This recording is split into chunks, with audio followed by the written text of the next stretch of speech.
Rome really had existed as nothing but a name by the time the empire falls on September 4th of 476, having been falling inwards on itself for just short of a century at that point. So started the periods between the 5th and the 15th centuries known as the Middle Ages. This time can be split into three main sections: the early Middle Ages, aka the Dark Ages, High Middle Ages, and Late Middle Ages. One of the most famous events from the entirety of the Middle Era was truly kicking some ass in the Dark Ages, and it was the Black Death. Something that nobody gets anymore, with exception for a cool 20,000 some odd people between 2000 and 2009, and 56 people in the United States in the last few years. But if we pretend that we don't know that, and if we can avoid chipmunks like the effing plague carrying hairbringers of death they are, then we most likely don't have to worry. But travel back in time, say to the 800s or even 1340s Europe, and your chances of surviving are somewhere between 7 in 10 and 2 in 5. Black Death killed as much as 60% of the entire population of Europe. So when you're at work looking around but with those blank dead fish eyes, bored, cross off every third person you see in a pattern of 5 and try to figure out how many of them are gone and who you'd manage without. Probably now being in a position to go, hey boss, looks like you need new middle management team, and ain't since nobody left, hooray, promotion. That's exactly what happened in the Middle Ages too. After half the world died, kinda changed the balance of power. Suddenly peasants could ask for pay raises and improvements in working conditions, and life got a little better for them. This was further developed by the evolution of feudalism, and as a result the first banks and widespread money supply appeared for the first time in Europe. RIP freedom, hello capitalism. And speaking of the workforce, how about their dirty jobs? Knight, tosher, rat catcher, oh my, there's no shortage of terrible jobs in the Dark Ages. So let's cover a few. So a leech collector was a woman's role. She was often living in the countryside near marshes and bogs, just generally dirty open water spots where she could strip her legs bare, grab a bucket, and wade into the mud, waiting for leeches to sucker themselves on. At that point she could scrape the buggers off, bucket them, and then sell them in town to physicians, the wealthy people, beauty stores, whatever.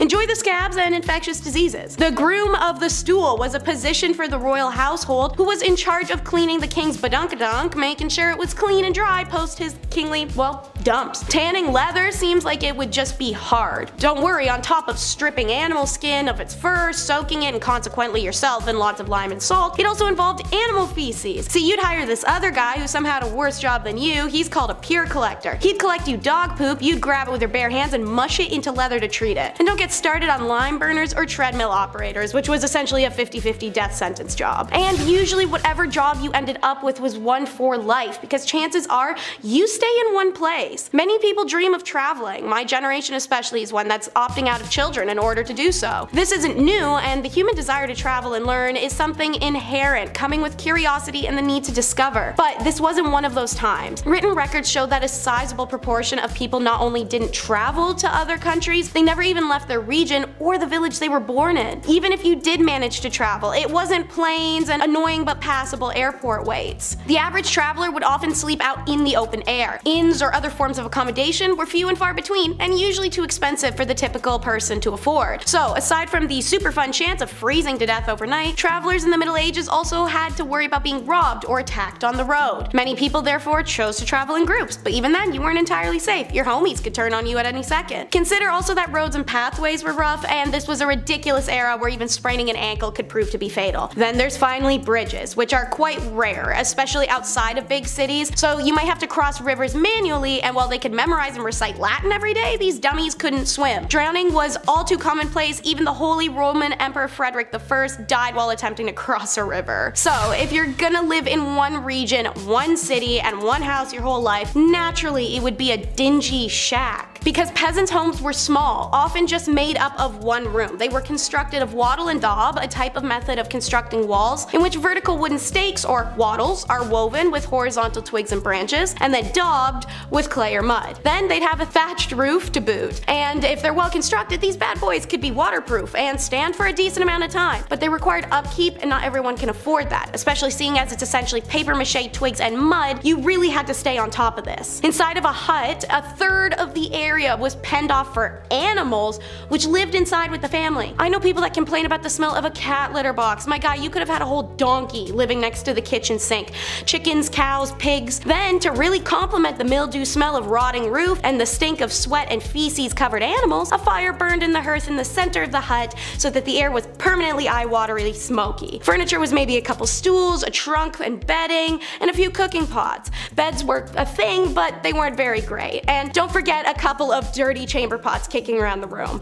We may have discovered a new homing style, you guys. We could call it medieval open conceptualism with minimalism aesthetic. And when it's time to get your kid out of the house, you hook them up with an apprenticeship. The freaky Greekies weren't the only ones tossing their kids at other adults saying, here, take this and raise it. However, unlike the Greek apprenticeship, which came with some strings attached, as explained in the recent Top 10 Reasons Why Living in Ancient Greece Was Impossible video, the Dark Age apprenticeship was truly and solely about work. But nobody said it was good or fair work. From the midpoint of the Middle Ages onward, master craftsmen were permitted to employ youngsters for free so long as they provided them with food, lodging, and formal training in their specific craft, which would undoubtedly elevate their status in the society. But getting through an apprenticeship was hard as hell. First, nobody said the food had to be quality, so rations often sucked and apprentices could effectively starve. But then there was the fact you could just get beat up by your master at any time, because it was literally expected of them to do that. Why? Because apprenticeships were ways of parents to get crappy, troublesome teens out of the house and learn some discipline in society. To add insult to injury, apprentices were stuck between childhood and adulthood by being teens. Because on one hand, a teen in medieval times would have been treated as an adult. On the other hand, privileges of adulthood, like the right to inherit money or ownership of land, didn't come into play until around age 21. So you're expected to be an adult, treated like a kid. Small wonder then that the tales of apprentices misbehaving badly are a staple of written accounts from the Middle Ages. Rather than dedicating themselves to their professional development, apprentices would often be found in pubs and brothels. Normal middle-aged teen activity. And having a crappy kid sucks even more so back then than now because of the baby gamble. Choosing, if a woman got to choose,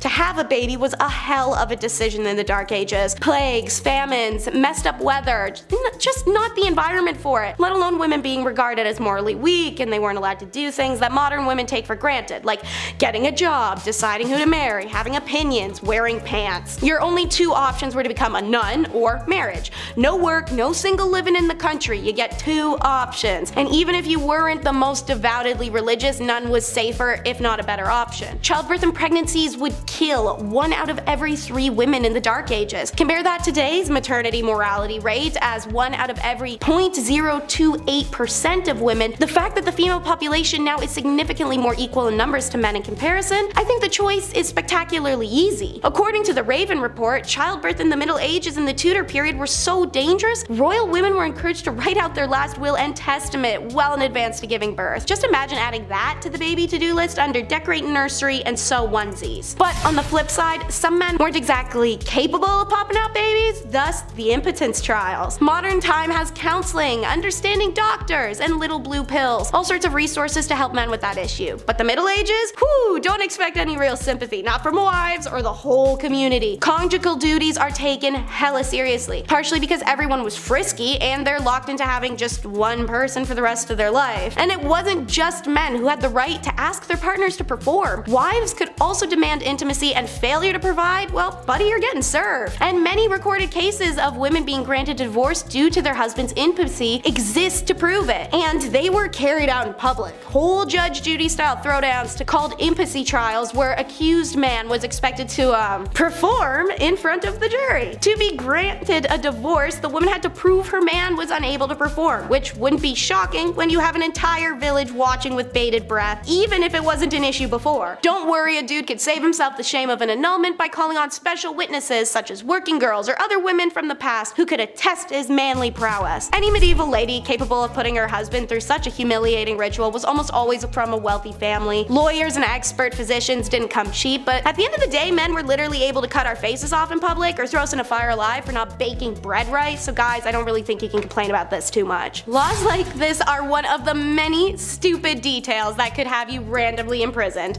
Another one, stingy stripes. Living in the Dark Ages is impossible for a lot of reasons, but having to keep track of hundreds of stingy laws to ensure you don't get locked up over a mistake truly was one of the hardest factors. What was the wrong way to pray, the wrong hair, a mole in the wrong spot, a color only the king can wear, or how the simple act of wearing stripes could lead to your imprisonment imprisonment, or even death. Why? Because for some reason striped clothing were seen as a garment of the devil. Thus, anyone caught wearing them would at best get an evil eye from people in the street, or at worst get a hemp necktie. From the year 1250 onwards, the only people who were caught wearing stripes were the lowest of the low in society: working girls, handicapped, the ill, the orphaned. They would don striped outfits, highlighting their status as outsiders. In 1295, Pope Boniface issued a papal decree banning religious orders from wearing any type of striped clothing. In the year 1310, in the French town of Rouen, for example, a local cobbler was condemned to death simply because he'd been caught wearing striped clothes. Crazily, even animals weren't exempt. Records show that zebras were called beasts of the devil, even though people in Europe had only ever heard reports of them and hadn't even seen one with their own eyes. You can see how these guys led to colonization, right? Ridiculous. With the dawn of the Enlightenment in Europe, the hatred of stripes eased and eventually disappeared, and many look on the phenomenon with confusion, and understandably so. Time for the Shrek references. It's ogres and pitchforks. More specifically, just the pitchforks, and less specifically, really just the farm tools in general. You guys know in the movies like Shrek, when the villagers all come carrying pitchforks and farm tools, and of all things, like, why that and not swords? First of all, swords are heavy, and who has that kicking around? Seriously. Secondly, noblemen could require all male peasants over the age of 18 to report for military service. Didn't matter if it was a justified war against a viable external threat or just a petty fight against a local rival. If you are called up for duty, you had to report. According to histories of the time, around 1 in 5 peasant men would be in a military service. Food and clean water were in short supply, and disease was rife. Some historians reckon 2/3 of all conscripted men who died were killed by unsanitary conditions of their own camps over any enemy action. But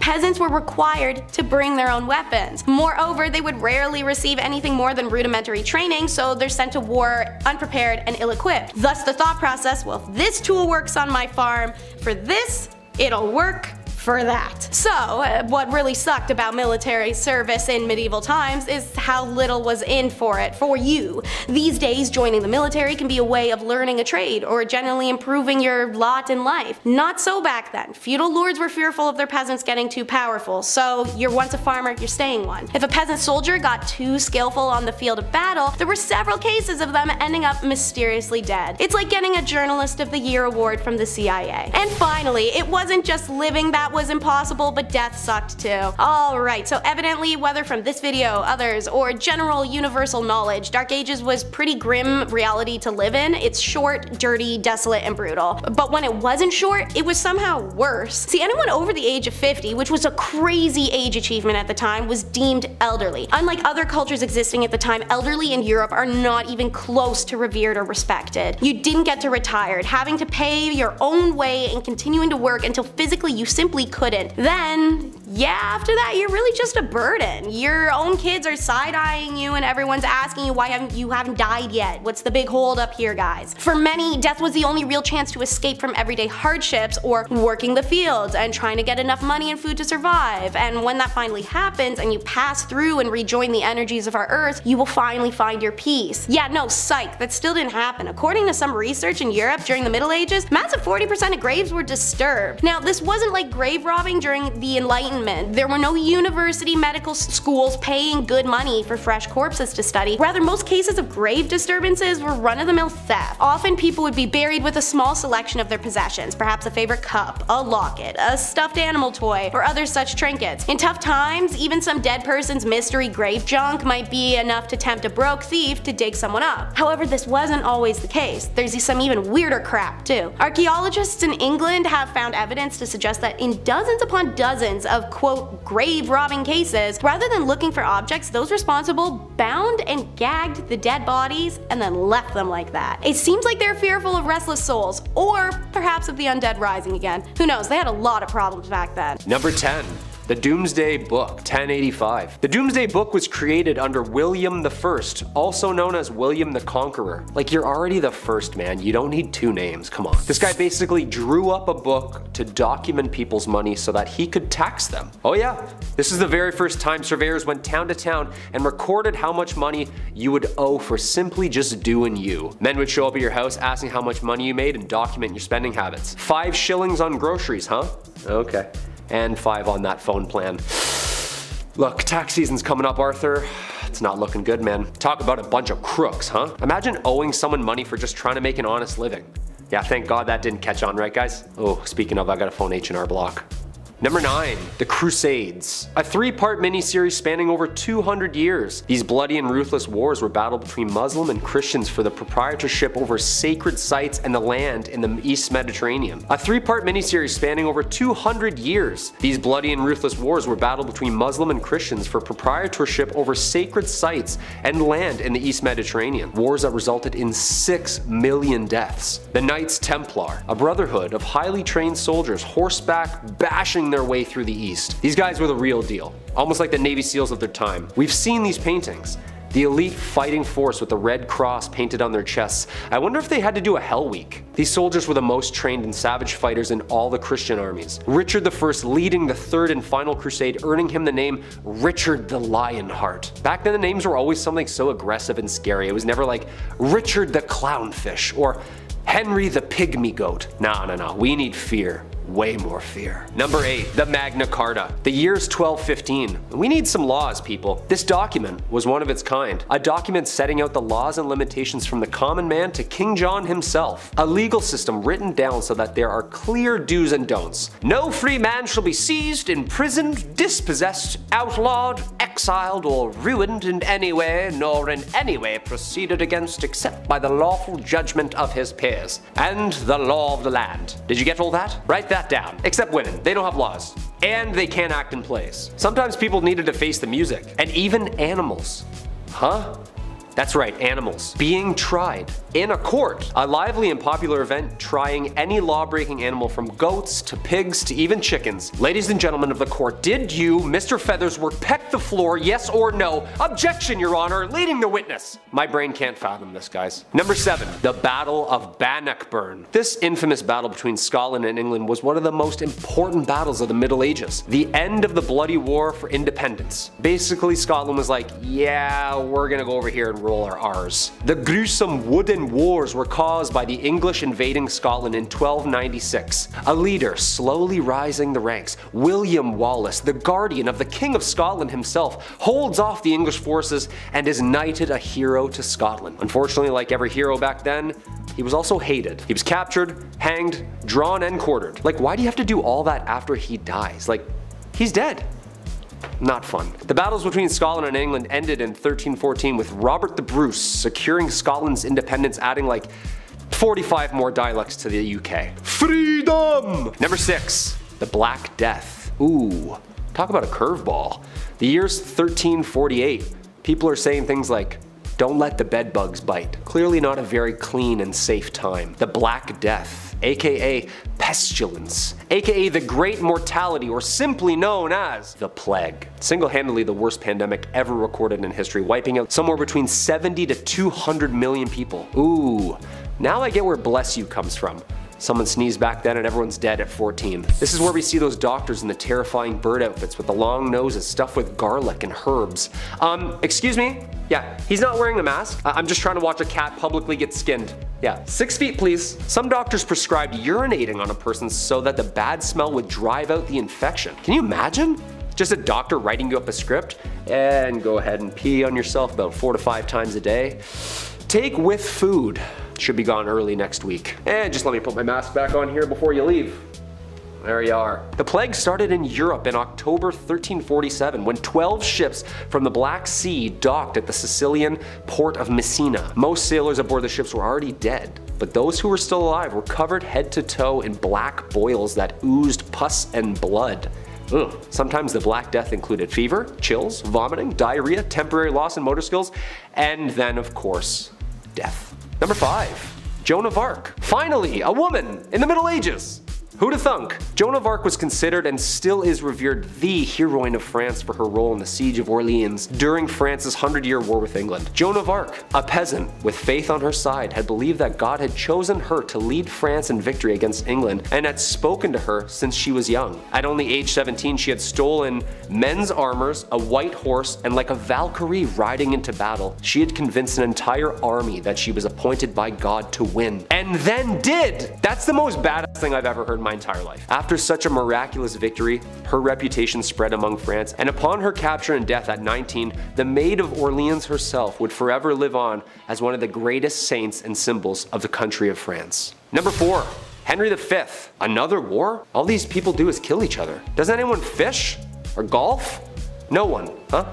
Just swords and heads, swords and heads. A history itself. This time, England beats France. King Henry V, Prince Hal himself, leans into his kingly duties, demolishing France in what Shakespeare would delve into years to come. The Battle of Agincourt is one of England's most celebrated victories and was one of the most important triumphs in the 100 Years' War. Then should the warlike Harry, like himself, assume the port of Mars, and at his heels, leashed in like hounds, should famine, sword, and fire crouch for employment. Henry V.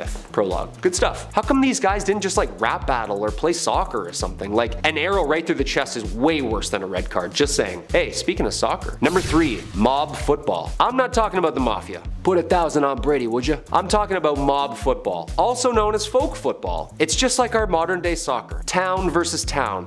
Except it has an unlimited amount of players. And there's only 2 rules to the game. Get the inflated pig's bladder over the opposing team's lines on the other side of town, and no murdering. I mean, I guess this is closer to rugby? Yeah, this is literally just rugby. This game was played competitively and eventually outlawed at Oxford University in 1555. Just a guy named Jeeves in a polo. Oh yeah, I play mob football at Oxford.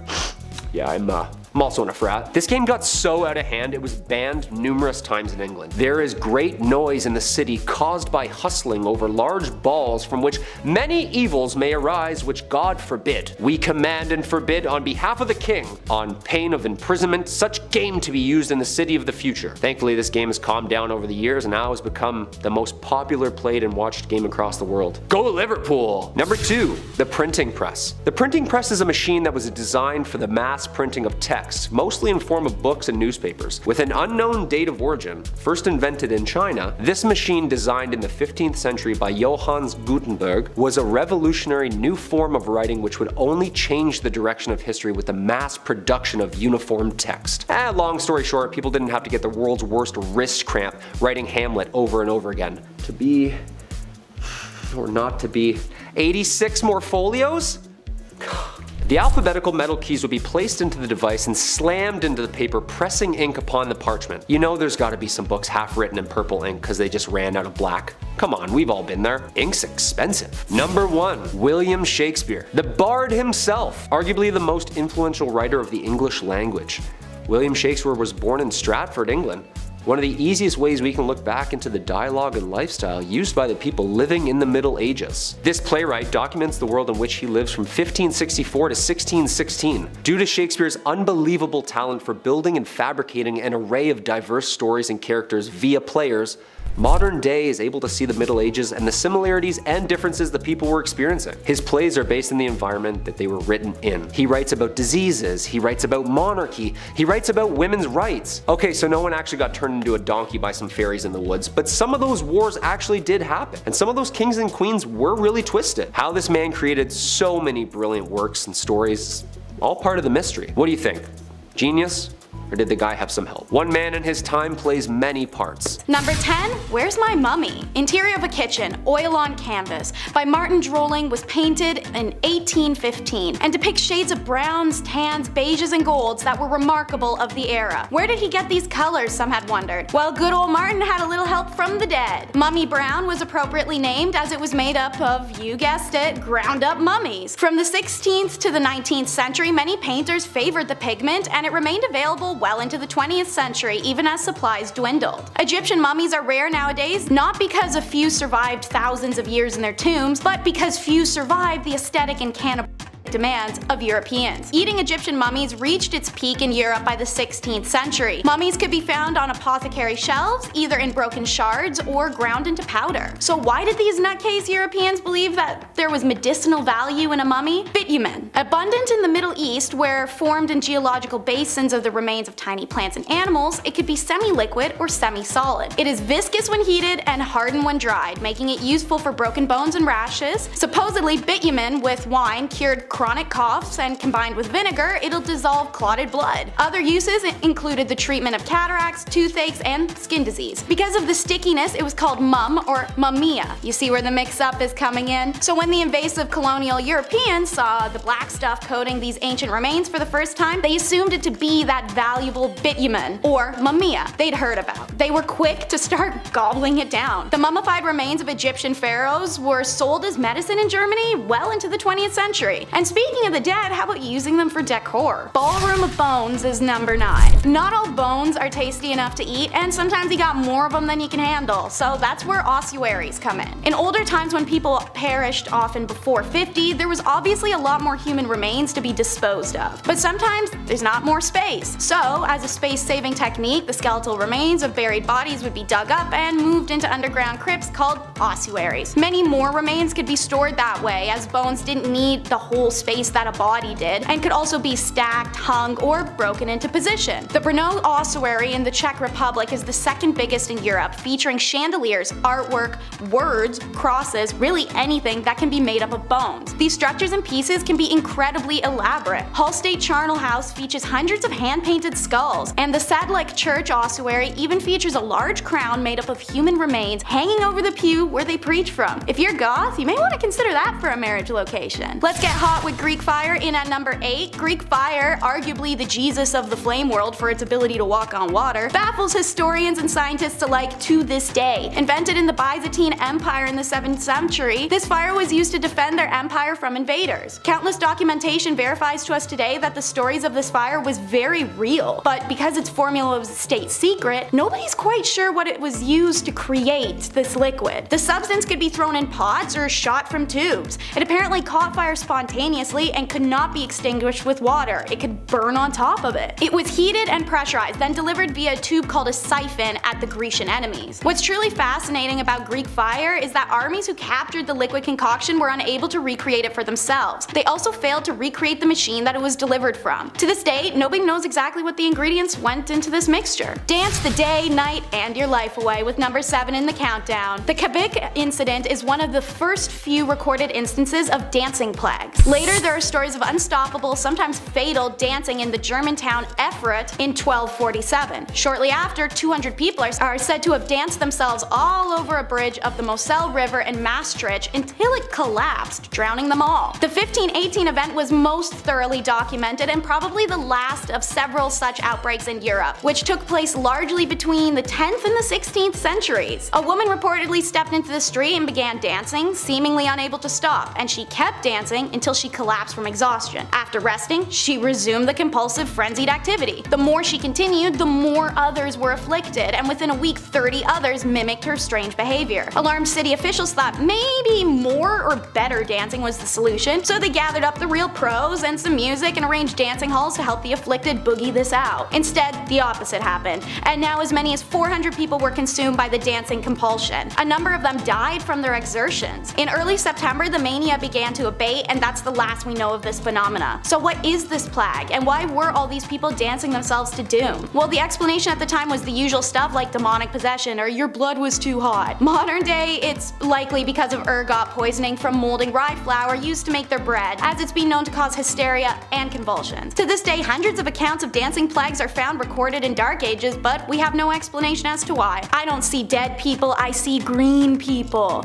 The Woolpit alien children are number 6 in our countdown. 2 English chroniclers reported a story from the 12th century that villagers of Woolpit discovered 2 children, a brother and sister, who had green skin and spoke an unknown language. The children were quickly taken to higher officials, Richard D. Colnay's house, where he attempted to communicate and failed. The children also refused to eat for days on end until seeing green beans in the garden, which they ate straight out of the ground. They stayed with Richard long term as he converted them to a normal diet, and they started to lose the green pigmentation. Obviously, after time and growth, these children learned English, and when they were asked where they were from, they told Richard, "We are inhabitants of the land of St. Martin, who is regarded with peculiar veneration in the country which gave us birth." They further explained that where they were from, everything was green, and they had been tending to their father's animals that they followed into a cave. Emerging out of it, they found themselves in Woolpit. "The sun does not rise upon our countrymen. Our land is little cheered by its beams. We are contented with that twilight which among you precedes the sunrise or follows the sunset. Moreover, a certain luminous country is seen not far distant distant from ours and divided by a very but considerable river. Shortly after this description of a non-existent land, Richard took the children to be baptized in a local church. However, the boy died very shortly after from an unknown illness. The girl known as Agnes grew into adulthood and married. She remained private and spoke little to many. And so, the secret of their original homeland died with her. Children's Crusade is number 5. Joining Where the Wild Things Are and Labyrinth for most bratty and annoying kids is a boy in some stories named Stephen, who claimed to have been given a divine message from God to go forth and conquer the world. He was 12. Anyways, Stephen approached many royals looking for resources only to be turned away. He even asked for the support of King Philip of France, who very rationally told the kid to go back home before bedtime. This was directly after the Holy Land Crusade, so it was mainly due to the fact that they believed he wanted to live out a hero legacy like his idols because he was 12. Like prepubescent boys, Stephen wasn't going to drop it when told no. He instead started preaching and recruited a band of faithful children to lead them into the Holy Land. One day, having found someone to supply his large gaggle of children, reportedly over 1,000, with a boat, Stephen loaded everyone up unarmed and unprepared and took to the seas. They were never seen again. It's believed Stephen's ship sank, or the children were stolen by the ship crew and brought to Egypt for other unfortunate purposes. No matter what happened, the preachings of Stephen led to what's believed somewhat between 1,000 and 10,000 children to their demise. Stephen is one of few documented children crusaders, none of which can technically even be labeled as a crusade, because to fall under that title, a mission had to be delivered and blessed by a pope. No children's crusade was ever approved. Speaking of holy crusaders, the fate of the Templars is number 4 in our countdown. Founded in 1118 as a monastic military, their duty was the protection of pilgrims as they traveled to the Holy Land following the Christian capture of Jerusalem during the First Crusade. The Knights of Templar quickly became one of the richest and most influential groups of the Middle and Dark Ages, erecting banks, castles, and churches. Their wealth would be their downfall. A secret letter detailed black magic and scandalous sexual activities that was sent through France. The reality of this document was that it was made by King Philip of France, who notoriously stole and plundered from anyone he could. In response, more than 600 Templars are arrested, as well as hundreds of non-warriors who handled the day-to-day work such as banking, farming, and organizing. The men were charged with a wide array of offenses including heresy, devil worship, spitting on the cross, homosexuality, fraud, and financial corruption. The Templars, meanwhile, were kept in isolation and fed meager rations, all while facing brutal torture. Given the extreme conditions of medieval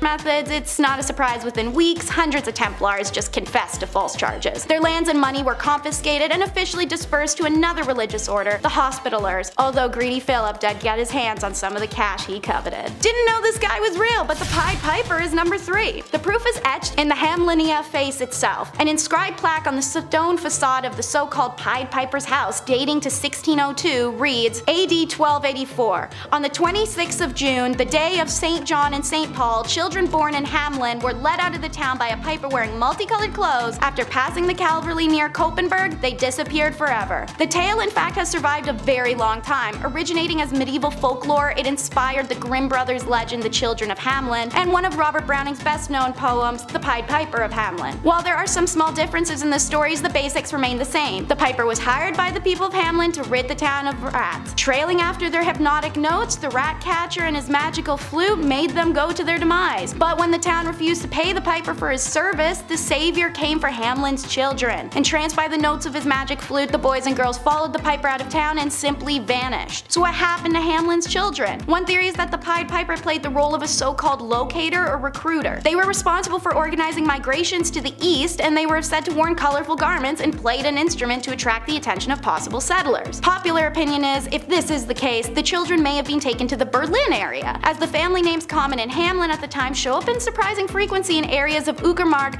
and Prisnik, near Berlin. An entry in Hamelin's town records dating 1384 laments that it's 100 years since our children left. The stained glass window in town St. Nikolai Church, destroyed in the 17th century, but described in earlier accounts, reportedly illustrated the figure of the Pied Piper leading ghostly white children away. And St. Anthony's fire, number 2 in the countdown, is not as cool as it may sound. When people of Paris were tormented with painful boils, sores, swelling, and the sensation of fire in their skin, famine, the only cure seemed to be a trip to St. Mary's Church in Paris. There, Duke Hugh the Great nourished the ill with his holy grain stores, said to help the ill recover. And they did. But as soon as they returned home, they had the plague again with terrible illness. The cause? St. Anthony's fire. The disease starts with faint burning in the skin. Soon red spots covered the infected person's body, who felt like their limbs were on fire. Arms would swell and turn bright red, then terrible hallucinations would plague them, convincing them they were being assaulted by demons or dragged to hell. Finally, gangrene would set in, and the victim's fingers and toes would drop off one by one. Once infected, few survived. So what caused this horrible disease, and why did holy grain cure it? Well, if you've seen our video Top 10 Unusual Events from Medieval History, you may know about ergot poisoning. It's a fungus that grows on rye during cold and damp conditions. When the grain is ground up and then made into bread, people consume the fungus and poisoning ensues. So Duke Hugh's stores of holy grain were better maintained because of his status, and they weren't contaminated with ergot. When people ate his grains, their ergotism went away, but as soon as they returned home and they consumed their contaminated grains, they were poisoned again. Ergot would remain undiscovered still for years to come, and many forms of ergot poisoning would manifest in this time. Number 1 takes the video title seriously though,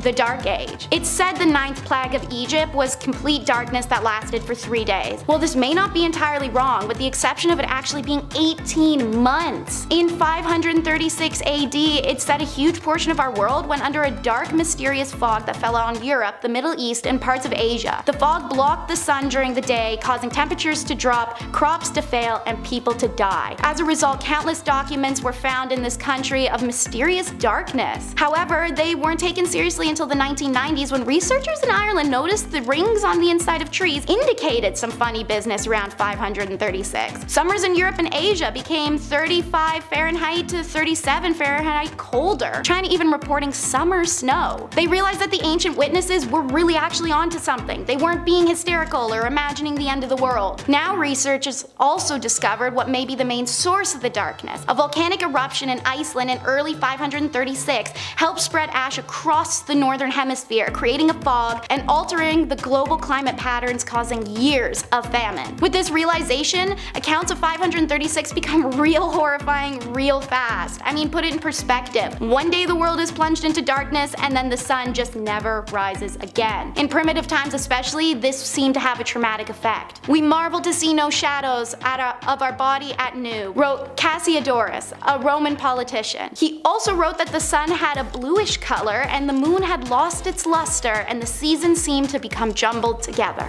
Number 10. Carrying a sword. Whenever we see medieval shows or hear stories or see art, everybody always has a sword at their side. I'll admit, on one hand, literally, it's pretty badass. Was this really that common though in the 12th century? Was everyone gifted a sword on their 16th birthday, like in Zelda Wind Waker? No, of course not. I mean, if you were traveling, sure, ideally you'd want a little dagger or a little something to help you out, but swords were a symbol of wealth and status, and the bigger and shinier the tune, the better, right? On average, these things would cost you 7 months worth of wages. So you best start saving up. And training. Yeah, you might want to train as well, because these things were not light. No, not at all. Ideally, medieval swords would weigh 3 to 4 pounds. Doesn't sound like much at first, but I know after 8 minutes, I would be switching arms real quick. It's like when you hold your hand up in class, you're like, oh god, what's going on here?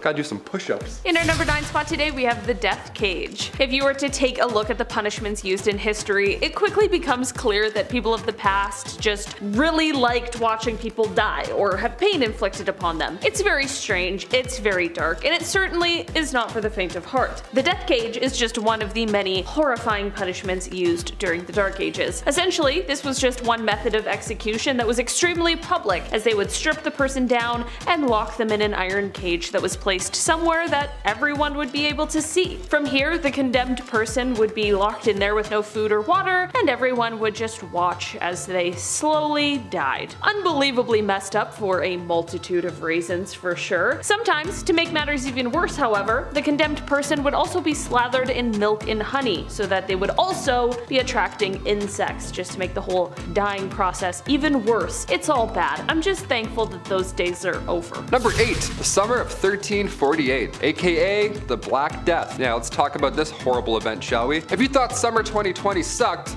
well, buckle up, this one was pretty bad too. The bubonic plague arrived to medieval England in 1348, and the death toll here was absolutely devastating. Somewhere from 1/3 to half of England's population gone, just like that, and that's it. The plague hit hard and it hit fast. Now today we have variations of the virus, one we shall not name, but back then the plague was a bacterium now known as Yersinia pestis. Now symptoms were quite jarring. You got lumps in the groin or your armpits, so that can't be comfortable. And next, the infected would notice black spots appearing all over their body. Almost all that were infected died within 3 days. More often than not without a fever, so you wouldn't see it coming, aside from the black spots and the things I just said. Now, the drop in the population resulted in a widespread of wealth. Workers were demanding higher wages and farmers were demanding lower rents. The poor got expandable income, so it kinda helped, kinda didn't. I don't know how to explain that. The Black Death spread more than a mile per day, and it's all thanks to traders and travelers. Yeah, humans can't stay still for a bit. We love traveling, even through the Black Death. Cause you know, why not? Roads are empty. As long as there aren't any rats hiding on board, maybe you'll make it. In our number 7 spot today, we have the meowing nuns. Mass hysteria wasn't necessarily uncommon in the Dark Ages. There are a few instances we could discuss, but for today, I want to talk about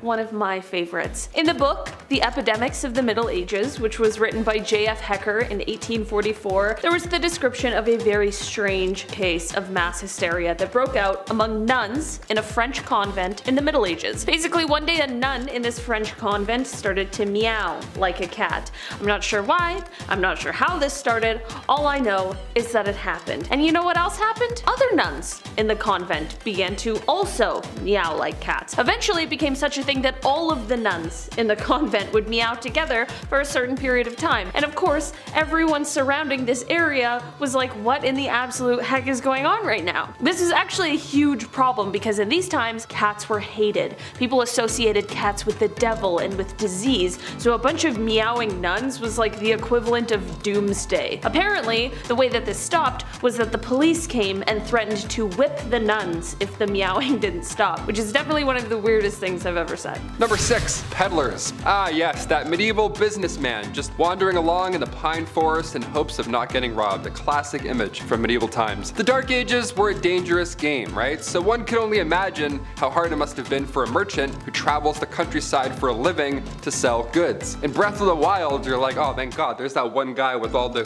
goods that I need. How convenient is this? Awesome. That's not in real life. In the Middle Ages, traveling village to village wasn't an easy task. You couldn't order an Uber and then voila, and unless you were a knight, you probably didn't have a noble steed to take you there. But even so, an outsider showing up to your village to sell goods from a distant land, I don't know, sounds a little sus if you ask me personally. Peddlers were more often than not welcomed with suspicion by locals. Most of the time, peddlers were just accused of being criminals, even if they weren't. Guy shows up, he's like, hey, wanna buy some watches? They're like, you're a robber, you're going away. In our number 5 spot today, we have donations. In the Dark Ages, it wouldn't necessarily be strange to either donate or sell your own urine. Yeah, the market was hot for urine because they used it a bunch during this time in history. Medieval chamber pots would collect all of the stuff from an entire household or public space wherever they were placed, and oftentimes they could later be sold at the local tanner or fuller in town. I mean, talk about an easy way to make some money, but how horrible. The reason this product was so popular is because it was used in a variety of ways. It could be used to clean clothing, to help with the dyeing process, to tan leather hides, and like I spoke about in a recent video, be used to help in the cotton making process in order to make the material soft and not frayed. While the practical uses make the wholesale process a little less peculiar, it honestly still would just be weird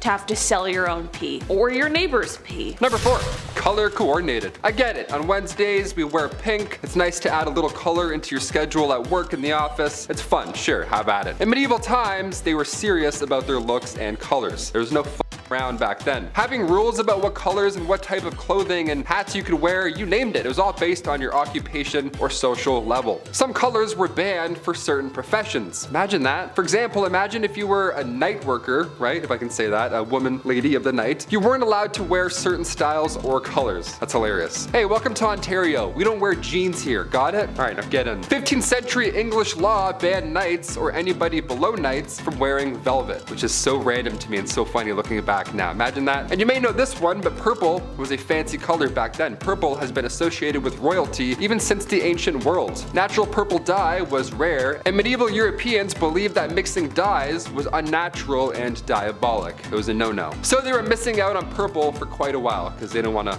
you know, mixed goods, if I can say that. In our number 3 spot today, we have divorce by combat. If you talk to most people who are divorced nowadays, they'll tell you about how awful the divorce proceedings can be. It's expensive, it's time consuming, and sometimes things get pretty heated. While these harrowing tales are definitely less than delightful, things could definitely be worse, and by worse, I mean you could be getting a divorce in the Dark Ages by way of combat. The first documented instance of this was created by Hans Talhofer in a 1467 manuscript. He wrote, quote, "As per the instructions, the husband was put up to his waist in a 3-foot wide hole dug in the ground with one hand tied behind his back. The woman was to be armed with 3 rocks, each weighing between 1 and 5 pounds, and each one wrapped in cloth." Basically, the man couldn't leave the hole, but the woman could run around the edge of the pit. He continued on, quote, "If the man touched the edge of the pit with either his hand or arm, he had to surrender one of his clubs to the judges. If the woman hit him with a rock while he was doing so, she forfeited one of her stones." While this sounds like an insane process, it really was true and continued on before growing rare in the early 13th century. Not only has the discovery of this historical practice shed light on something we previously did not know, but it also gives us a glimpse into the gender dynamics of the time period. We're not entirely sure how this sort of divorce ended, but many speculate that this basically continued on until one of them died or one of them surrendered. Number 2, bucket family style. For my last one today, we're getting real cozy. Real cozy. Remember in Charlie and the Chocolate Factory when all his grandparents have to share that one rickety old bed? Well, that's what everybody at home looked like in the Dark Ages. Imagine being in the middle. I'm already anxious thinking about it, just stuck.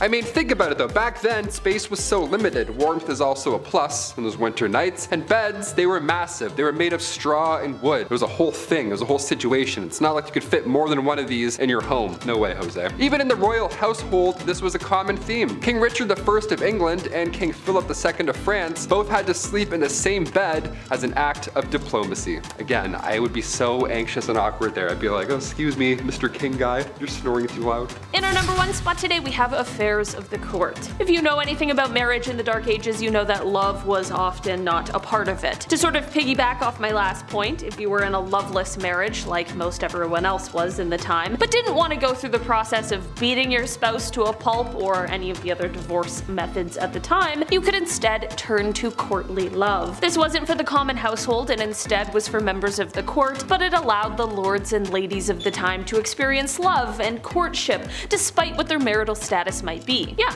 it was a place for married people to go and hook up. Well, not entirely. I mean, there of course were rules in place and society was very pious, so people weren't exactly hooking up, but it was a huge hit. People danced, they giggled, they flirted, and sometimes people could even be caught holding hands. One of the rules of courtly love just stated, marriage is no real excuse for not loving. Kicking off the list at number 10, together at last. Remember when you were a kid and your mom would bump into their friend at the grocery store? That was the worst. While they caught up for what seemed like hours, you were bored out of your mind just staring at like bags of rice and cleaning detergent.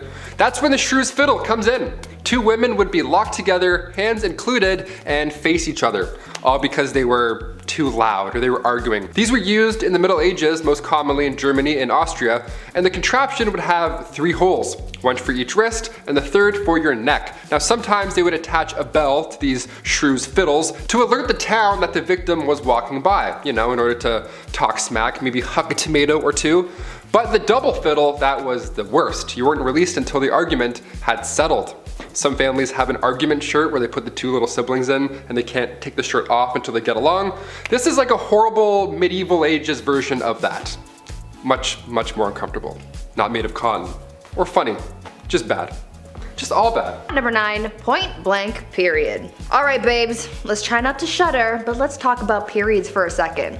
Aunt Flo, the Red Sea, Shark Week. So many names to describe a pretty sucky time for people who get their period, right? Well, it might suck these days, but back in the medieval times it was a hell of a lot worse. They just didn't have the same kinds of resources that we have today, so a lot of people had to use their noodle to figure out how to get by.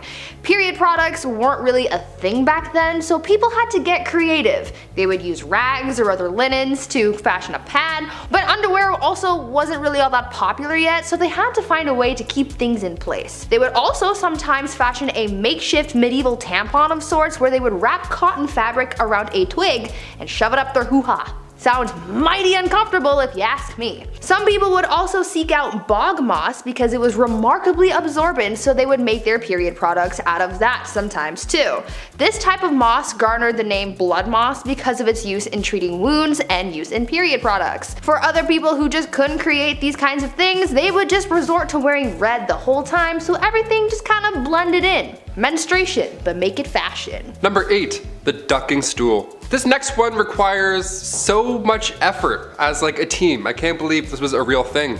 The ducking stool was made to punish women involved in sexual activities. How dare you? Shame. Men were punished too, but if we know anything about history, it was mostly women who had to put up with this shit. There was first the standard ducking stool, so women would have to sit in this chair, strapped down while sitting outside of their home, or they were carried down the street. Humiliation at its finest. The town would be like, they had sex, can you believe it? Let's take the day off work and embarrass them now. Losers, they're the losers. So stupid, so backwards. The second version of the ducking stool was essentially the same thing, only it was ducked into a river over and over and over again to cool her moderate heat. At least that's what French writer Francois Maximilien Misson says. They should cool off all those angry villagers, if anything. I don't know, dip them in the river. They're the ones burning with rage because somebody who lives over there had sex once. It's really weird. Go home. Relax. At number 7, Satan's incarnate. Back in the medieval age, women were very much oppressed and incredibly misunderstood. I mean, they thought so many women were witches, and as time went on, the criteria for diagnosing a woman with witchitis or whatever got bigger and bigger to the point where literally any woman could be accused of being a witch for the most BS reasons. Back then, people thought that women were Satan's incarnate, and so they were predisposed to sin, and therefore, they had to be witches. Logic, not quite present, but go off, I guess. There were 4 reasons why a woman could be considered part of the devil's posse.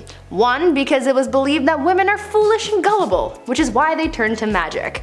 2, because women are insatiable when it comes to their carnal pleasures, and so they seek out help from the devil to satiate their needs. 3, because women talk a lot and we speak lies apparently. And 4, because women are weak, and the only way we can seek revenge is by using magic powers and spells. Now what in the balls is this all about? I don't know. Maybe men in medieval times were just jealous that they couldn't kiki it up with the devil, or because they knew deep down that women run the world. Number 6. Nosy neighbor. If you were a man back in the Middle Ages and you had an affair, well, you would have to pay a fine. And then that's it. You would go back to your life. But if you're a woman, like everything else on this insane list, it was so much worse. Affairs happen a lot, okay? It's normal. Remember that Ashley Madison scandal back in 2015? It sucks, but also it's not surprising at all. This isn't news to us. Back in the Middle Ages, women were treated the worst for these affairs. They would take their noses off. They would literally take a woman's nose and or ears off of their face because they had an affair. Frederick II used to punish adulterers by using rhinotomy. That was the removal of one's nose. The whole point of this was to make the victim unattractive. Isn't that the worst thing you've ever heard? This is a real thing people did, swear to God. Thing is, nobody is running around confessing that they're cheaters. Somebody has clearly spilled the beans, so they knew what was gonna happen if they got caught, yet they would still rat each other out. Meanwhile, the guy just pays a small fee. Snitches get stitches. Just saying. At number 5, married young. Lots of people get married at different ages. I mean, I know people I went to high school with who are already married, and I know people who didn't get married until later in life. But in medieval times, women, or rather girls, were getting married off at very young ages. At just 12 years old, a girl would reach the age of maturity and was then entitled to marry, usually to someone her parents had already chosen for her. To me, that just sounds so unfair, right? I mean, this kid hasn't really been able to live their life, make mistakes and learn from them, and now they're expected to be a wife and soon a mother? I could never. I mean, I'm only 22, so I'm not even thinking about those prospects, but I couldn't even imagine the amount of pressure that would be on a 12-year-old at the time. What's worse than just the age at which these girls got married was the treatment that they received from their husbands. Under civil law, a husband was literally allowed to physically harm his wife. In moderation, of course. It was actually a medieval tradition for husbands to, quote, treat his wife as a pupil and teach her manners. As you could imagine, this made a lot of wives really mad, and so many wives offed their husbands. But things rarely got better after that, because if they were caught, they would be sentenced to burn at the stake. Note to self: don't get married in medieval times. Number 4, the walk of shame. We've all heard the term walk of shame at some point, but what does it really mean? And also, where did it originally come from? Well, it was originally referred to as a skimmington or rough music. I know, it doesn't mean they would blast Slipknot this whole time. This was done to wives who were bossy or overbearing. They would be forced to walk through the entire town barefoot. All those crooked, horrible stone roads, ankles just toast. It was horrible. They would also be scantily clad too, because why not? Because men are making the rules, that's why. And as you guessed it, crowds would be waiting outside, all prepared to bang pans and yell horrible things at her. I guess these dudes just never had jobs. I don't know, they were just always on standby, ready to yell at a lady walking by through town, bare feet, all because she was deemed too bossy. Okay. If you're wondering who exactly is responsible for these public humiliations, the court. The official court. Judge Judy back in the day would be like, yes or no, did you raise your voice? Okay, case dismissed.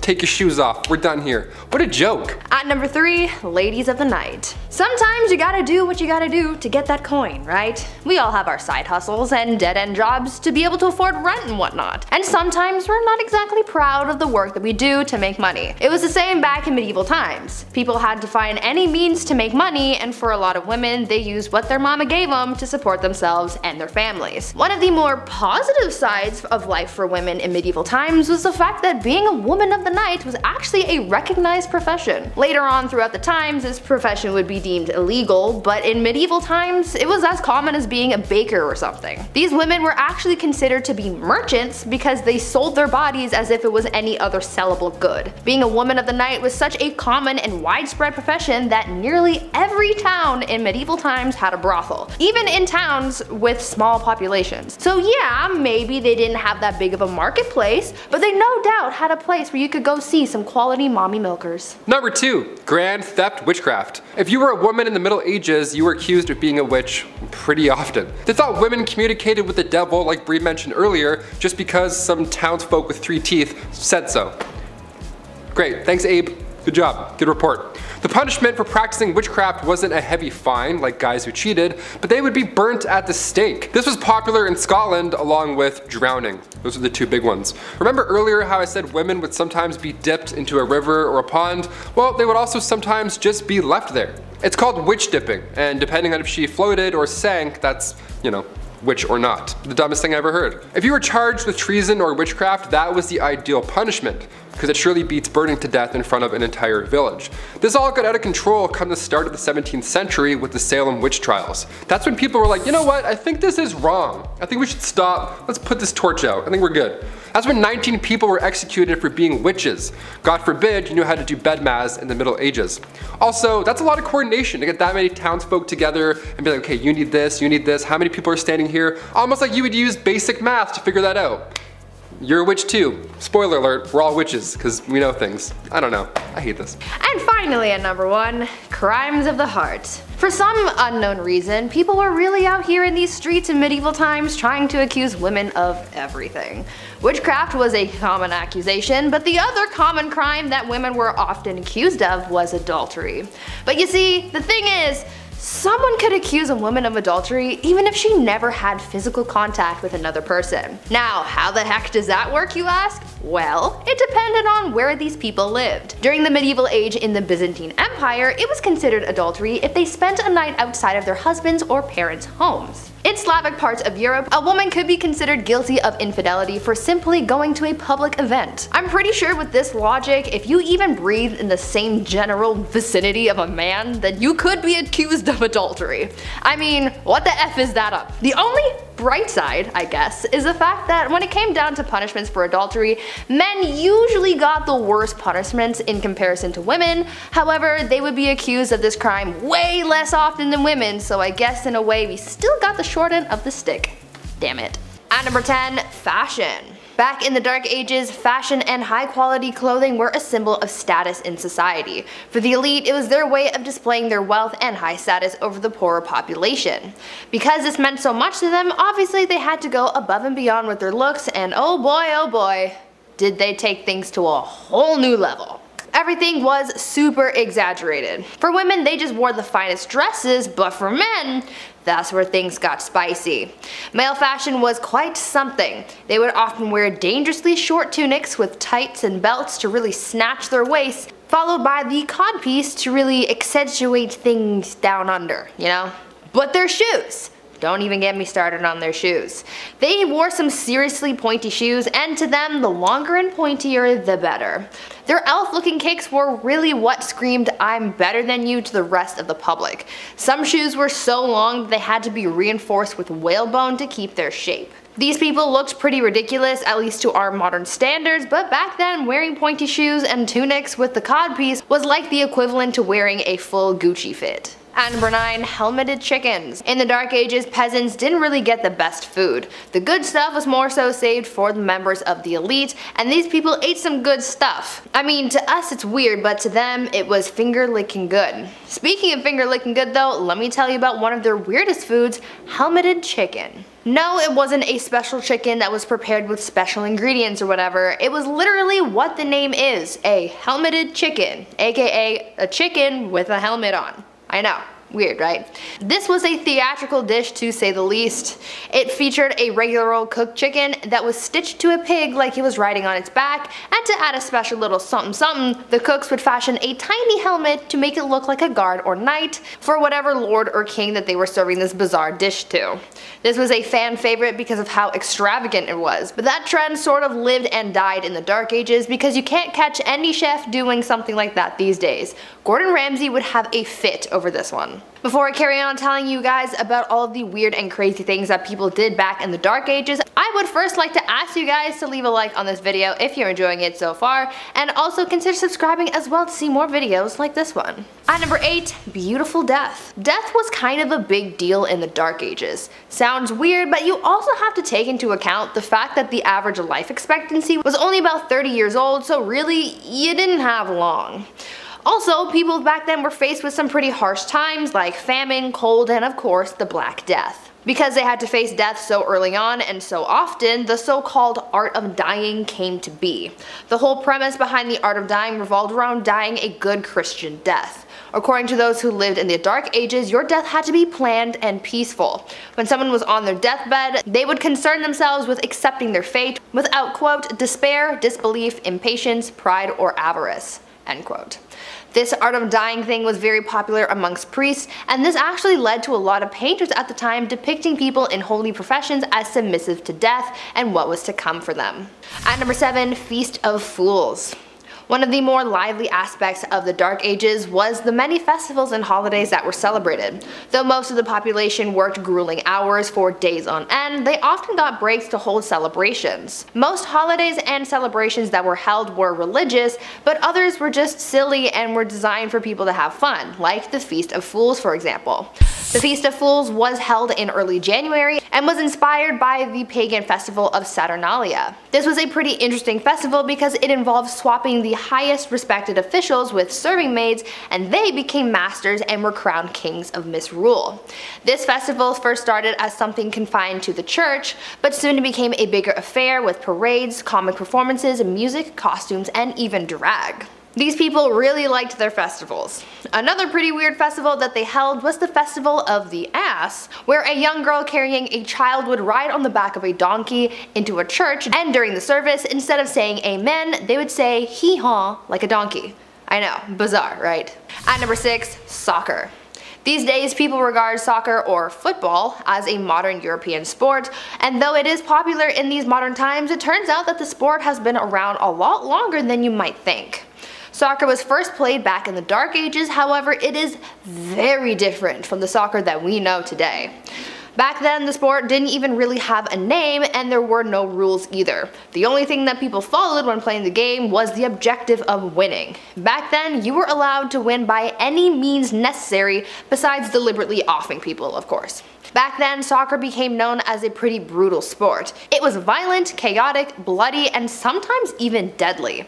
It involved an infinite amount of players, so it was really a free-for-all on the playing field. The sport was so intense that in 1314, King Edward II banned the game, decreeing, quote, "on pain of imprisonment, such games to be used in the cities in future," end quote. Glad things have changed since then, because FIFA would be really intense if it hadn't. At number 5, weddings. Marriage and weddings back in the Dark Ages were very different than they are today. Back then, because the average life expectancy was so low, people started getting married and having kids very young. Usually, girls would be married off as soon as they hit puberty, around the age of 12, and these marriages were not for love. Arranged marriages were the norm back then because it was mostly used to join families for status or for alliances.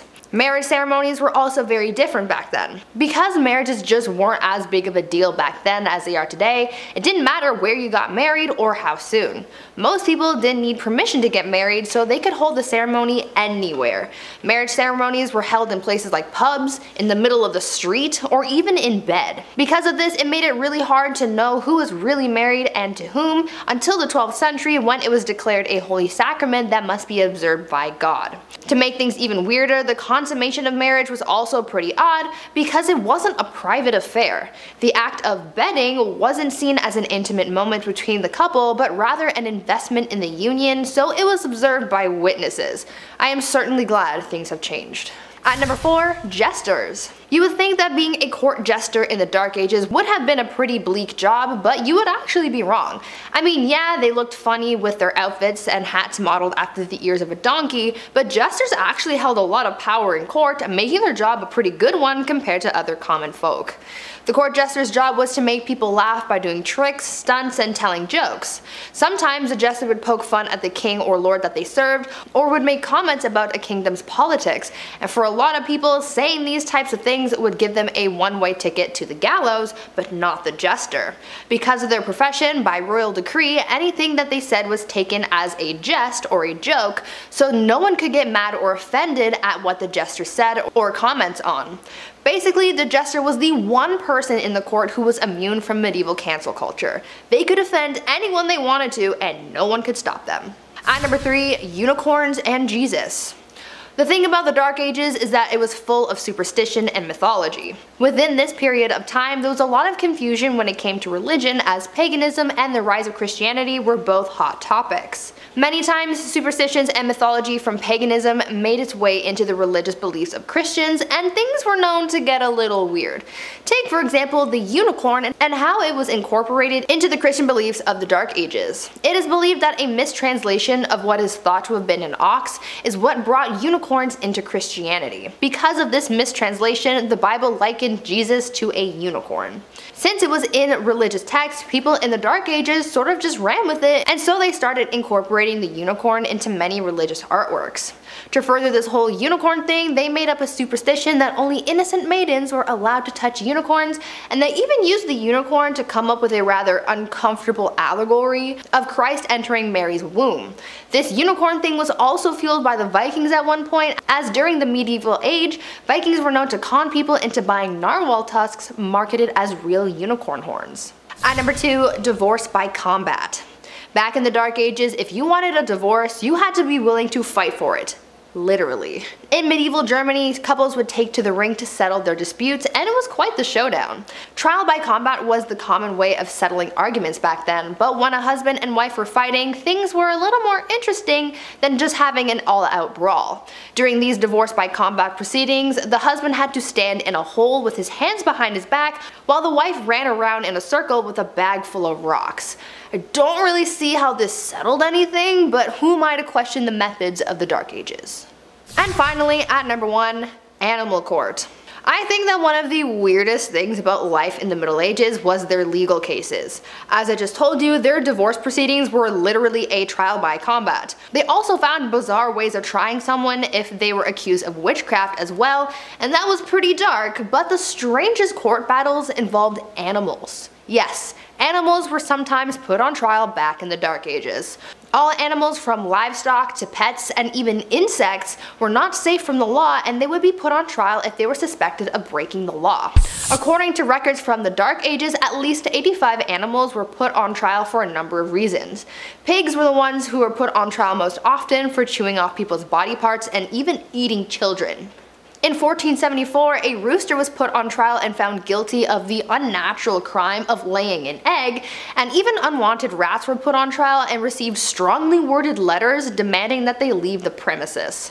The most bizarre case though involved a donkey who went through a legal trial and actually won. This donkey became the victim of unwanted advances, but was deemed innocent because someone declared her to be, quote, virtuous and well-behaved animal, end quote. These people had way too much time on their hands. Number 10. Nightman. Now, the name Nightman sounds pretty cool, doesn't it? If you're part of the Nightmen, you might be a guild that watches over the dark, you know, protecting people like a superhero team, fighters of the day man, master of karate and all that. Well, if only life were that cool. No, you definitely would not want to be a Nightman. A Nightman was a very polite name for a job that boiled down to guy who cleaned human feces out of the cesspit. Yeah. You ever use a septic tank and thought, wow, this is prehistoric technology? Well, imagine a medieval precursor to a septic tank, if you will, and you've got yourself a cesspit. Easily one of the crappiest jobs in human history.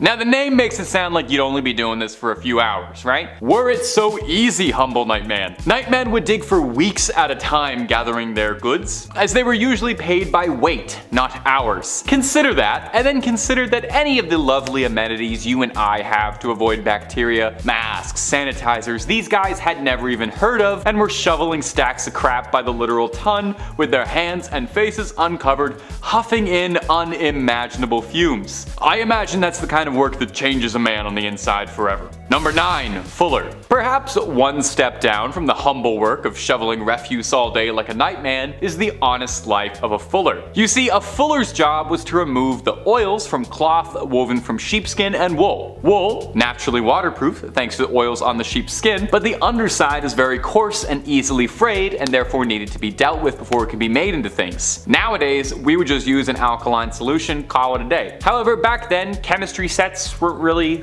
available, so you'd have to make do with what you had, right? And what better source of natural alkaline than in pea? Specifically old pea, nice and stale. We're looking for that burnt sienna orange. So the fuller takes the woven wool and cloth, soaks it in a nice giant tub full of old pea, and then stomps on it like you're crushing grapes for wine, except it's not at all like you're crushing grapes for wine because you're stomping on wool full of old pea. It was fairly common as well for fullers to source their own alkaline solution, for lack of a better word. There was no royal distributor of old pea. You couldn't stroll up to the pea man, so they'd have to scrounge and collect it themselves, and if that meant heading to public toilets and private homes, knocking on the front door with their hands held open for a big handout, you know, every drop counts. I can't believe I'm getting paid to say this. Number 8. A whipping boy. Have you ever heard the expression whipping boy? To be someone's whipping boy? I know I've certainly heard it a lot, but the history of it is actually pretty fascinating. It was a real position. And basically your whole job as whipping boy was to take the licks for a misbehaving royal. When you have an up and coming noble figure, a prince, a duke, this sort of thing, when they're being taught by their tutors, it would be an unimaginable offense to strike the royal for misbehaving, as their status was leagues above the tutors. But you can't have someone misbehaving without any retribution at all, right? A little negative motivation to push you to work harder and learn harder. That is where a whipping boy comes in. The whipping boy, sometimes a friend of the prince being taught, would be struck in front of the prince in order to motivate him to not commit the same transgressions. It seems a bit of a flawed system because from what I know of medieval European history, it's that kings and princes were rarely remembered for their generosity and compassion for their employees. Now bizarrely, whipping boy was actually seen as a fairly desirable position since it meant you had like an in with the king. Yeah, definitely. I'm sure many young princes saw the guy who was being beaten over the head with a broom and thought this man is my equal and my confidant and a trusted ally. Number 7. Groom of the Stool. Now this is a fancy sounding job title. Groom of the Stool. Got a bit of an air of quality to it. In truth, it actually was a bit of a respected lofty position. You had a very close hand to the royal throne. You had a very close hand to the throne. You had your hand pretty much behind the king's bottom at all times. The groom of the stool, to put it gently, was the royal wiper. You see, there's no one bigger or more important than the king, right? The king is like a god amongst common men, and no god should have to debase themselves to something as absolutely humiliating, as dehumanizing as using the bathroom by yourself. So that's where the groom of the stool triumphantly strides in, washcloth in hand. You were kept on retainer whenever the king felt nature's call. You were instructed to fetch the chair and take care of business. And the wipe? That's all you. That's all groom of the stool, baby. That's your moment to shine. And you know, a lot of grooms really got creative with this. They could show off their style, technique, wrist control. There's a lot of artistry to it that I think people realized. The groom of the king did more than just fetching and wiping too. As the man most connected with royal stool, the groom also shared the responsibility of monitoring what was going on down there for any changes in the king's health. Heavy is the head that wears the crown, but much heavier is the hand that wipes the bottom. Number 6, catgut. Okay, in contrast to the last one that had a nice name, this one has a disgusting name, catgut. Way back when in yesteryear, they didn't have the same tools available to us now when crafting musical instruments, so they had to get creative. If you wanted to hear something beautiful on violin, you couldn't just head on down to Long and McQuaid and pick up a pack of strings. You'd need a guy willing to get his hands wrist deep in some catgut. Now, confusingly, no actual cats were involved, but plenty of sheep were. Violin strings were made of sheep's guts, and they would make the strings by twisting strands of sheep's intestines and innards together. Lovely. They'd have to be careful while butchering the animals to make sure they didn't accidentally harm any of the goods. This process would take hours at a time, from the butchering, the careful removal of the organs, and then they needed to be soaked in a wood ash solution to be clean since they were inside a sheep, and then stared at for a few hours to make sure nothing was going wrong, and then the drying process could begin. They say there is nothing more exciting than watching sheep guts dry. And then you can get your twist on, make them into violin.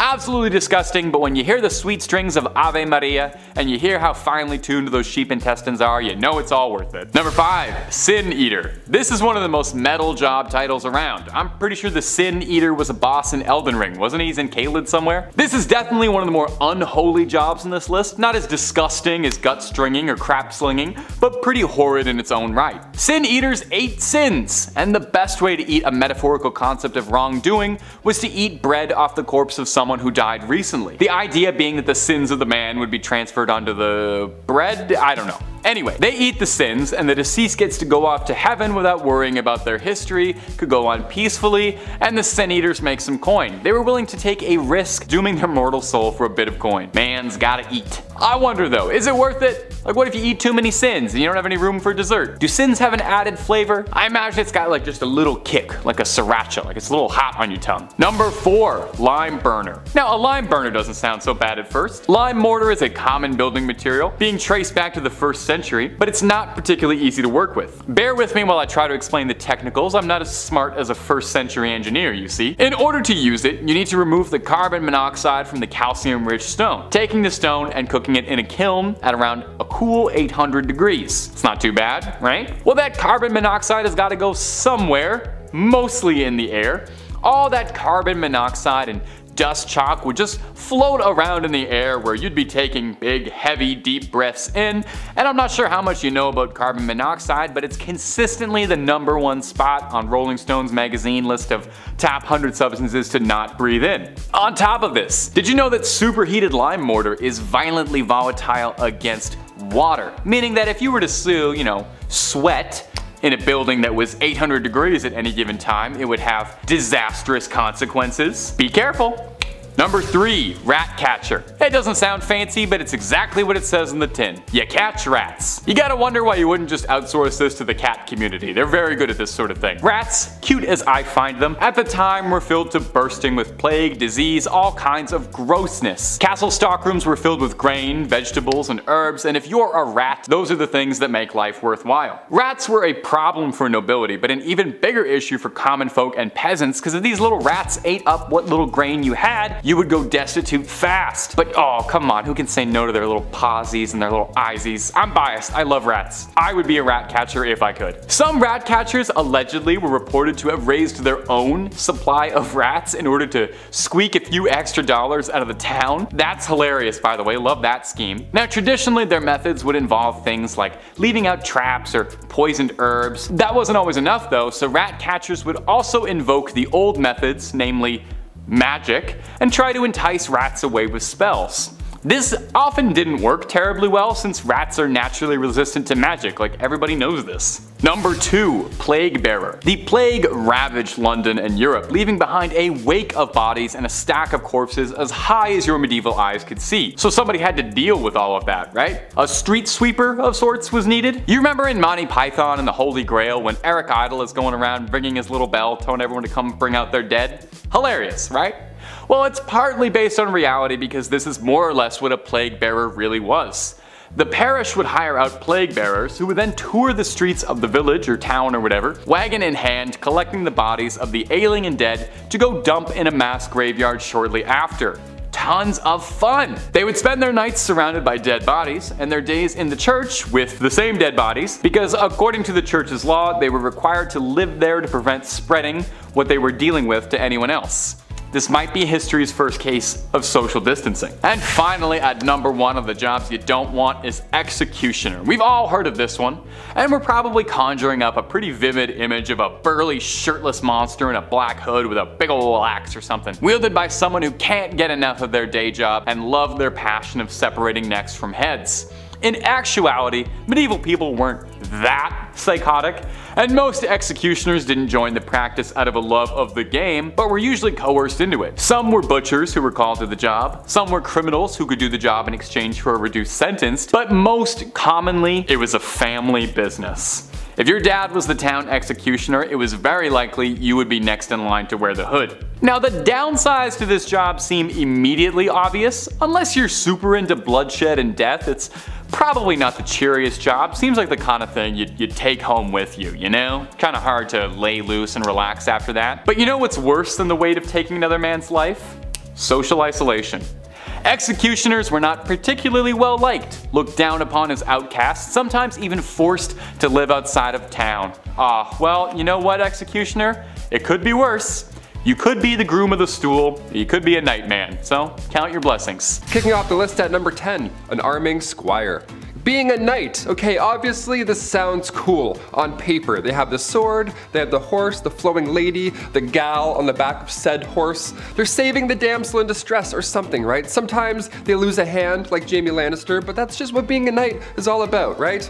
Also, spoiler alert, if you haven't seen Game of Thrones 9 years ago. It wasn't always a fairy tale epic being a knight. First of all, this process starts when you're 7 years old as well. So you would be given to a noble to learn for 7 years, and then at age 14, you became a squire. Ah yes, a noble squire. We've heard this term before. What do they do? Well, it's a knight's intern. Yeah, not an ideal job to have when you're young, but it's a job nonetheless. Also, you had no choice, so you had to do it. Welcome to the Middle Ages. Arming squires, they had a lot of responsibility. Arming squires would repair a knight's armor while they were still wearing it. Yeah, how fun is that? Oh, which buckle was it? Ah, yes, that one. Yeah, fixing up chainmail on a grown man's thigh. Not ideal. Welcome to the Dark Ages. Pretty dark. Also, after these epic, messy battles, arming squires would have to clean everything off of their armor. Yeah, everything. A lot of yuck going on in that business day. This was long before Dawn soap was also a thing, so they had to clean with urine. Yeah, gross. So gross. It gets worse and worse. Welcome to the Dark Ages. Number 9, plague bearer. Yep, this one's as awful as it sounds. The title of this one really gives it away. The hot summer of July 1665. What to do with all of these poor souls who have been hit by the plague in the Dark Ages? Where do we put them? What do we do? You can't just hide them all in the catacombs this time around. So now what? Well, a plague bearer, he's got your back. Church wardens would organize burials, right? This was a normal thing even back in the Dark Ages in the 1600s, but when the plague hit, they had to change things up a little bit. If somebody had the plague, these guys would be responsible for transporting them far away and then burying them. A church would house these plagued souls away from society. How grim is that? But it's probably a great call, all things considered. Poor guy. Number 8, a knight. When we think of the knights in, the Dark Ages and stuff, we often forget about the silly royal duties that one had to attend to. Yeah, you thought jury duty sucked. Oh boy.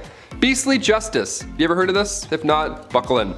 Beastly justice was when animals had to go to court. Yeah, they were put on trial as well as humans. It's wild to look back at a knight and all the things they had to do for their kings and queens, but the fact they also had to wake up early and attend court like a noble, royal court where a wild animal was now taking the stand. Like, what a joke. I'd be like, really? Do I have to be here? I woke up at 4:30. What's going on? Yeah, this would happen after an animal runs through town. It would attack people, being confused and being an animal and all, but the townsfolk would actually believe that the devil was somehow involved in this whole ordeal. Like, these animals worked for Big Red himself, right? How weird is that?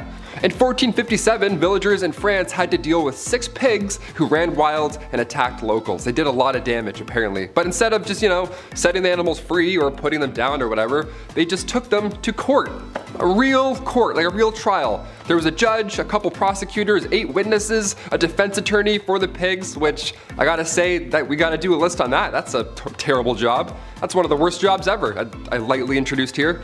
These pigs were then hung from a gallows tree. It was so horrible. The Dark Ages. Dark, right? A knight had to formally hang pigs after a trial was concluded. Yeah, being a knight sucked. Number 7, leech collector. I always enjoyed catching frogs growing up. That was always fun, but apparently I gotta step my game up. This is weak. A leech collector is, well, exactly what you think. Back when medicine was pretty much non-existent, sickness was just wafting throughout these old towns, just moving through towns. Like the G from the Goosebumps logo, just haunting towns, moving through. Scariest intro ever, eh? So the solution back in the day was the classic, oh, if you feel sick, maybe try bleeding for a bit. See if that helps. Yeah, they would use horses' legs to lure out these leeches, but most of the time, these leech collectors would have to get in and get dirty and just grab them themselves. They would have to swim around and touch as many things as possible. They would make contact with as many leeches as possible. How gross is that? That was the best way to collect them, really.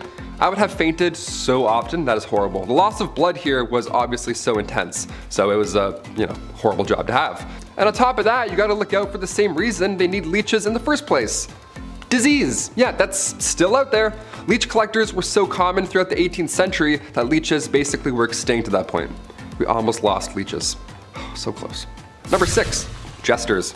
The earliest accounts of the fool go back to the 11th century, so pretty OG. These fools were hired to liven up the party, dance and be silly, wear pajamas. Most of you have an image of a jester in your head, jumping around on tables, telling jokes. That's actually pretty accurate. Yeah, it was pretty fun. It was one of the best jobs to have, obviously. This title of a minstrel, or a fool rather, it was an honor to have. The fool's payment also was no funny business. That was good stuff. Roland Le Petier, he was like a major jester back in the day. This guy got 30 acres of land from King Henry II. Just here you go. Just show up and fart and be funny. Have all this land. That's like a kingdom. You have a kingdom because you're funny and you're silly. He would whistle, jump around, and literally fart on people. On Christmas Day, this guy would come over and just ruin your entire breakfast and just be like, yeah, I have all this land. And then he would take off. It's crazy. You just ruined Christmas, sir. Stop farting on my food and family. Thank you. I would never want to be a jester. They had to also go into battle and spread bad news too. It was fun and silly, but they were also royal. They had to do lousy stuff too. Number 5, groom of the stool. Nowadays, higher ups in the office, they have assistants, to grab your coffee for you. Maybe they answer some phone calls, keep the business running while you're off, doing your businessman stuff. Assistants are vital today. The groom of the stool though, that was a bit much. We have some labor laws put in place now. I don't think we're gonna see any online ads opening for a groom of the stool. We'll see though, fingers crossed. It had good benefits.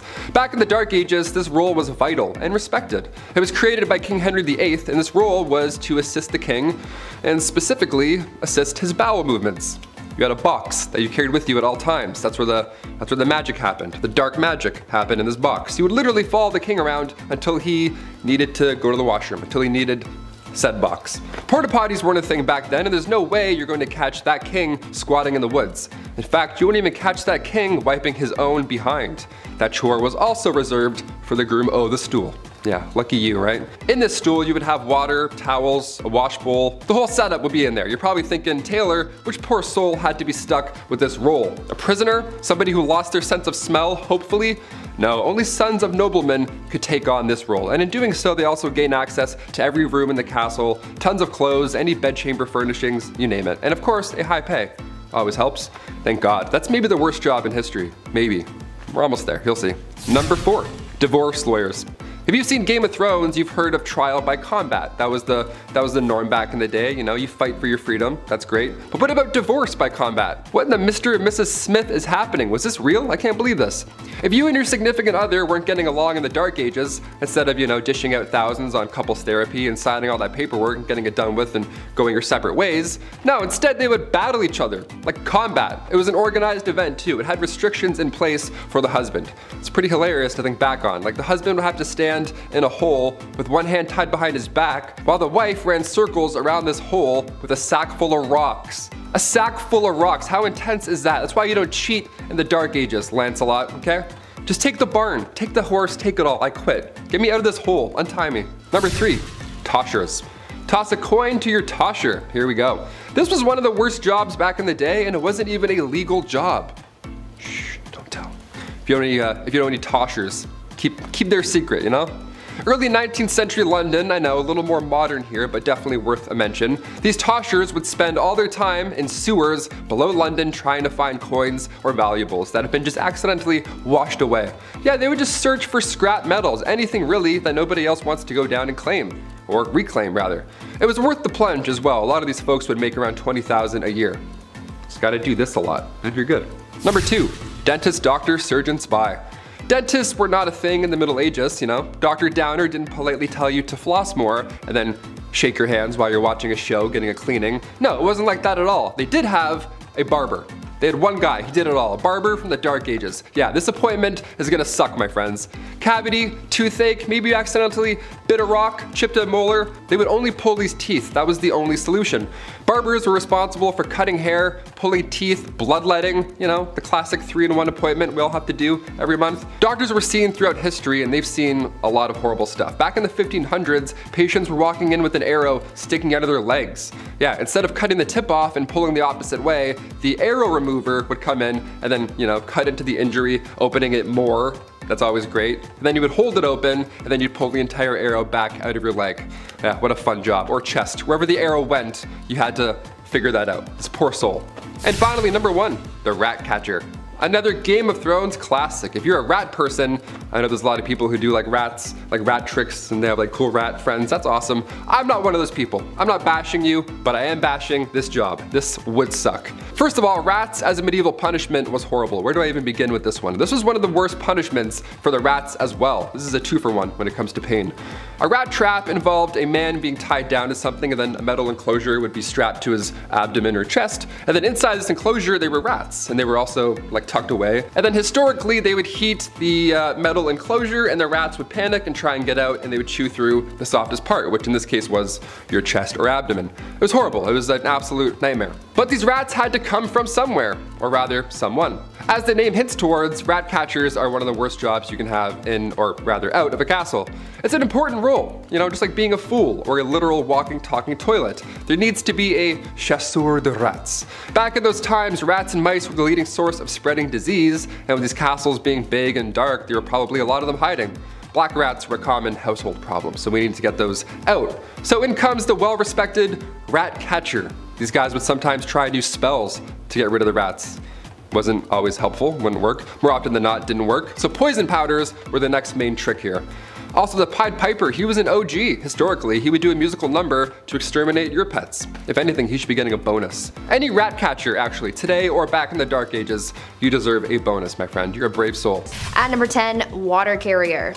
These days, we have it so easy. We have the internet at our disposal to learn about pretty much anything, we have cars to get us from point A to point B, and all of our resources are close by. We get food from the grocery store and water from the taps in our houses. But back in the Middle Ages, things were a lot tougher for people, and they had to go through a lot just to get basic life necessities, like water for example. Getting water to people wasn't as easy as you might have thought, and so that's why getting water became a whole profession.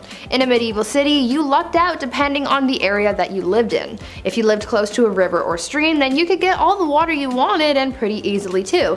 But if you weren't so lucky to live near this resource, then you might have had to hire a water carrier to fetch it for you. People sought out strong young men to become water carriers for them, and as the name implies, they would get paid to go to the nearest source of water and bring it back for their employer. This profession became pretty popular in the late medieval period in London, and by this time so many people were working as water carriers that they created their own fraternity. At number 9, town crier. I'm sure you've heard of the town crier at some point in your life, right? They're often incorporated into pop culture pieces that take place in the medieval times. When you think of the town crier, you might also think of the famous hear ye that is associated with the speeches of the town criers. Back in the Middle Ages, the role of the town crier was a very important one, as it was a crucial way for the local authorities to communicate with the residents of their community. The town crier would often make announcements of new laws, royal proclamations, the start of events, and even the punishments of criminals. They were basically the news anchors of the past.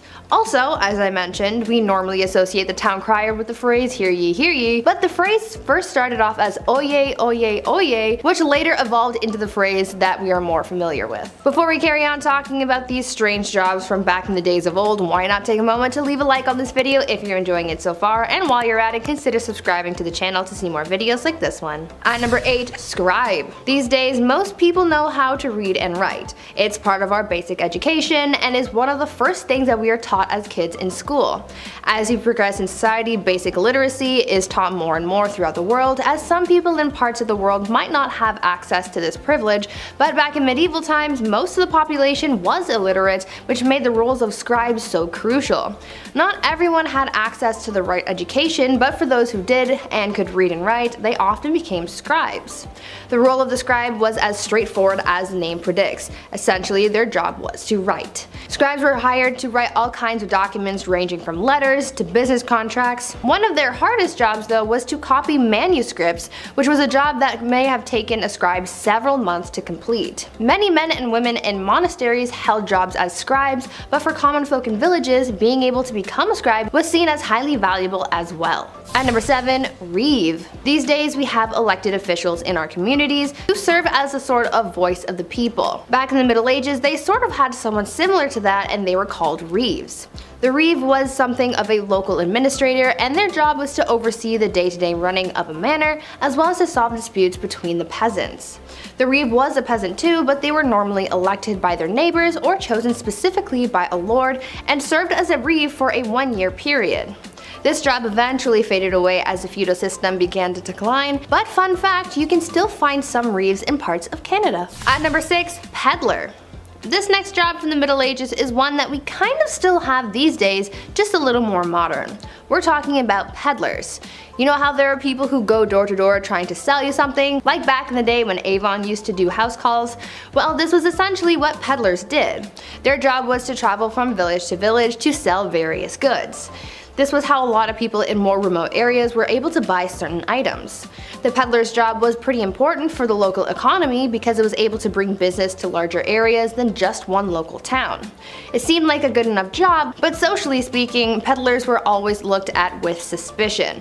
Oftentimes, local people would accuse peddlers of being criminals.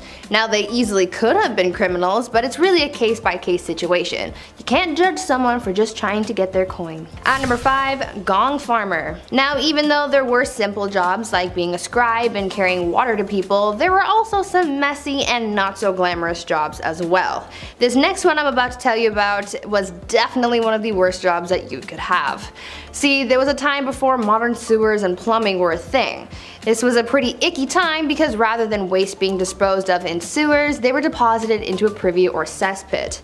Now, these things had to be cleaned out periodically, and guess what? There were people who were hired to do just that.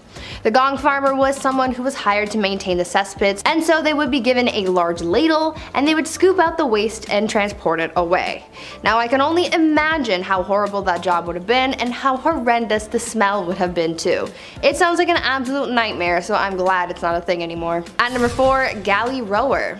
Now, as bad as it might have been to be a gong farmer in the Middle Ages, there was apparently a job that was much worse that people would do anything to get out of, and that was the galley rower. This was considered to be one of the most grueling jobs from the Middle Ages, and I can see why. These people would be tasked with working on a galley and rowing a ship along with a team of up to 1,000 other people. Apparently, people hated this job so much that they would try and avoid being picked to be a galley rower at all costs. Many people would join the priesthood in order to become exempt from becoming a galley rower. Usually this job would go to the poorest peasants and even slaves, as it became more and more difficult to find people for the job. That was one occupation that everyone agreed was the worst. At number 3, cupbearer. Now this is a job that I wish was still around. Not because it's a great job or anything, but I feel like it could have been cool to have my own personal cupbearer so I could feel like a queen, you know? The job of the cupbearer was pretty self-explanatory. Their whole occupation was to serve the monarch their drinks. Now I know I said I would have wanted a cupbearer so I could feel like a bougie queen, but the cupbearer's job was a little more important than just serving drinks. See, there was always the fear that the reigning monarch could get poisoned because it was a very common act of treason back in the Middle Ages. The cupbearer was the only person tasked with serving drinks to the king or queen because they had to make sure that it wasn't poisoned, even if it meant tasting the drink themselves before serving it, just to make sure that all was well in the cup. A lot of trust had to be put into this cupbearer so they could be quite influential in the courts if all went well. They were risking their lives and safety doing a pretty basic task, but it was for the good of the realm. At number 2, alewife. Speaking of drinks though, let's talk about how the drinks got into the cups and who made them. In medieval England, women were mostly tasked with the practice of brewing ale, and they were aptly named alewives as a result. Alewives were very important not only for business, but also for the good of their families. Brewing was a quote, small scale, low investment, low profit, low skilled industry, but it brought success to a lot of married women as well as a substantial amount of independence, since this would have essentially been their business and their own source of income. These women would always be hard at work brewing because they sold their ale quite quickly.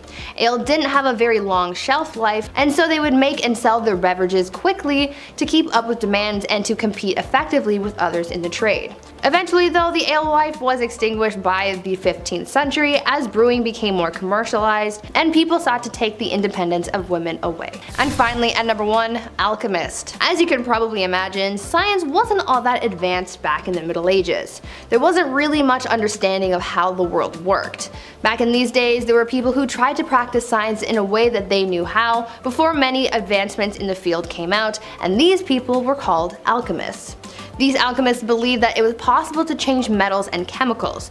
They tried to purify metals to change them into other things, and one of the most common experiments was trying to convert tin into gold or silver. For other alchemists though, their mission was to come up with new medicines to heal people and cure them of their ailments. Alchemists were quite popular until the 17th century, as the ideas behind alchemy were replaced by the science of chemistry. I guess you could say that alchemy walked so that chemistry could run. Starting us off is cutting-edge courtship, quite literally in this case. It was traditional in some Nordic countries to have courtship customs involving knives and daggers. This is due to sacrificial nature in their original belief. The purpose of a dagger is prevalent for that after all, but it was also due to its functionality. In Finland, when a girl came of age, her father let it be known that she was available for marriage by providing her with an empty sheath. The girl would wear an empty sheath attached to her girdle, skirt. If a suitor liked the girl, he would put a pukkoko knife in that sheath, which the girl would keep if she was interested in him. If she wasn't, she could just toss that anywhere. The knives were often custom, so a man would be able to woo a woman with unique details and imagery on a blade, but could also offer an heirloom or traded blade. Seeing as women of the Nordic region didn't shy away from handwork such as farming, jewelry making, clay working, etching, clothiers, and even some positions like smelting, a blade was a thoughtful and convenient gift that also said, "I love you" a whole dagger's worth. Something so romantic about giving someone a gift they could quite literally kill you with. In the meantime, while the Scans are giving blades, the English are being taught the no-no days and the no-no ways. In layman's terms, they were being told how to have intercourse and when. That just doesn't make for a fun title. You may be familiar with these laws and regulations. They've come up in some of our other medieval and middle age videos. This was a time period period where the church had a lot to say in state affairs. Not to say that it doesn't now, but they were able to make determinations such as intercourse schedules around the religion. Real laws were in place that people could not have sex on Sundays, Thursdays, or Fridays due to religious reasons. Whenever a holiday had a fasting period, such as Lent, abstinence was expected then as well. If anyone was to deviate from the set rules by having intercourse, they were committing a grave sin. These laws were written in penitentials, which were books that indicated what was allowed under the church rules and what was not. Oral, backdoor, premarital, and self-inflicted intercourse were banned in these books. Now thankfully their wide-range taboos included some good stigmas to have, such as interbreeding, so that minimized people keeping it in the family and messing up our future populations. But even with sexual laws, men could be knaves, which is just an old-timely way of saying being a dog. Now I'm not saying ladies couldn't have itchy feet and dog their way around too. We do it now and we've been doing it then, but it was a lot worse for ladies to be caught back then. So the general consensus is that it was rare, and when it did happen it was usually affairs outside of a marriage. In general, young medieval daters had to be cautious. While peasant marriages were a little more than saying we're married most of the time, reputation, especially for a lady, was huge, as was virginal status. Men of higher status often sought out beautiful peasant girls for affairs. Sometimes they benefited the woman greatly and she'd become an heir to a status child, thus elevating her own. But for the most part, it was pure carnal enjoyment men were after, in a time when women were told to do the opposite. And so it became a game of men trying to win a single woman into doing the act. She had everything on the line while he usually had nothing. Secret flings were frowned upon, to say the least, and were often seen as a sign of potential trouble, hence the English ballad that would warn of knaves preying on young fair maidens at country fairs. A young woman caught having affairs was a wild scandal that could even be punished for or put to death, so making the decision to bow to a lord's or even a common man's pressure could quite literally destroy a woman's whole life and being. Yet it's still a decision women made. Ah, hormones. Yet when it comes to marriage, it's always love versus politics. Medieval marriages tended to be negotiations, particularly around dowry, but it wasn't all about money. It was very important that a noble woman is a virgin at marriage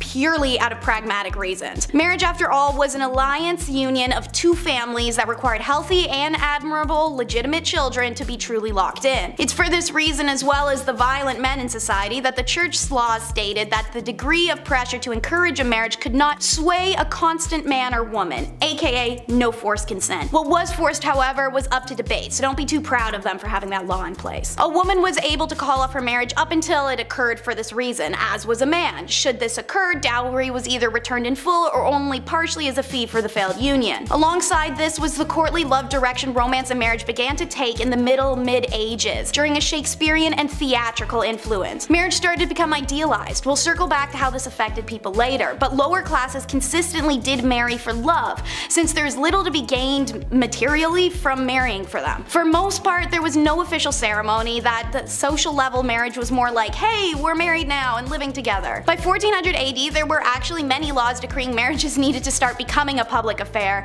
and one may wonder how often people did marry in secret. Next up, watch lords try to impress ladies with a lance measuring contest. As mentioned, courtly love and chivalry are important facets of medieval society and culture, and seeing as tournaments and displays of masculinity were centerpieces of this culture, it's no surprise it made its way into courting. By 12th century England, tournaments were in full swing, usually consisting of jousting and melees, a big organized throwdown between knights that were not expected to be dangerous but occasionally resulted in serious injury or death. These tournaments were respectable places to meet potential suitors, and singles flocked to these spots to watch heroic knights joust and parade themselves around while noble maidens looked on adoringly. Some contemporary conservative commentators, as well as the church, however, complained that the tournaments were places of frivolity, scandal, and lust. Buzzkills. Don't worry, if sword fighting isn't your forte, then poetry or songwriting were also popular ways to express your love to a lady. And remember, when meeting a beloved, dress to impress, but not so much that you cause a scandal. Remember, sumptuary laws exist. It'd be pretty embarrassing to be arrested and sentenced on your first date with someone. It was advised that medieval women getting ready for a date should wear their tallest steeple hat and their best dress, and top it off with their finest linen wimple. This helped to elongate the neck. A long neck on a woman was considered beautiful. So was a bunch of other weird stuff that we'll get to in a second. Meanwhile, men should always remember on a date to wear their best gown and hose, which are pantyhose. But as said, don't dress too posh. The sumptuary laws of medieval England, such as the statute concerning diet and apparel of 1363, tried to ensure that citizens did not dress or consume above their social status. These rules included what kind of fur trims could be worn and by whom, colors, hats, patterns, shoes, and all the whole shebang. Check out our video Top 10 Unusual Medieval Laws You Never Knew Existed to learn more about sumptuary laws and laws of fashion. The rules of etiquette will most definitely help you avoid scandal when invited over to the family home of your potential lover, and they were genuinely as follows.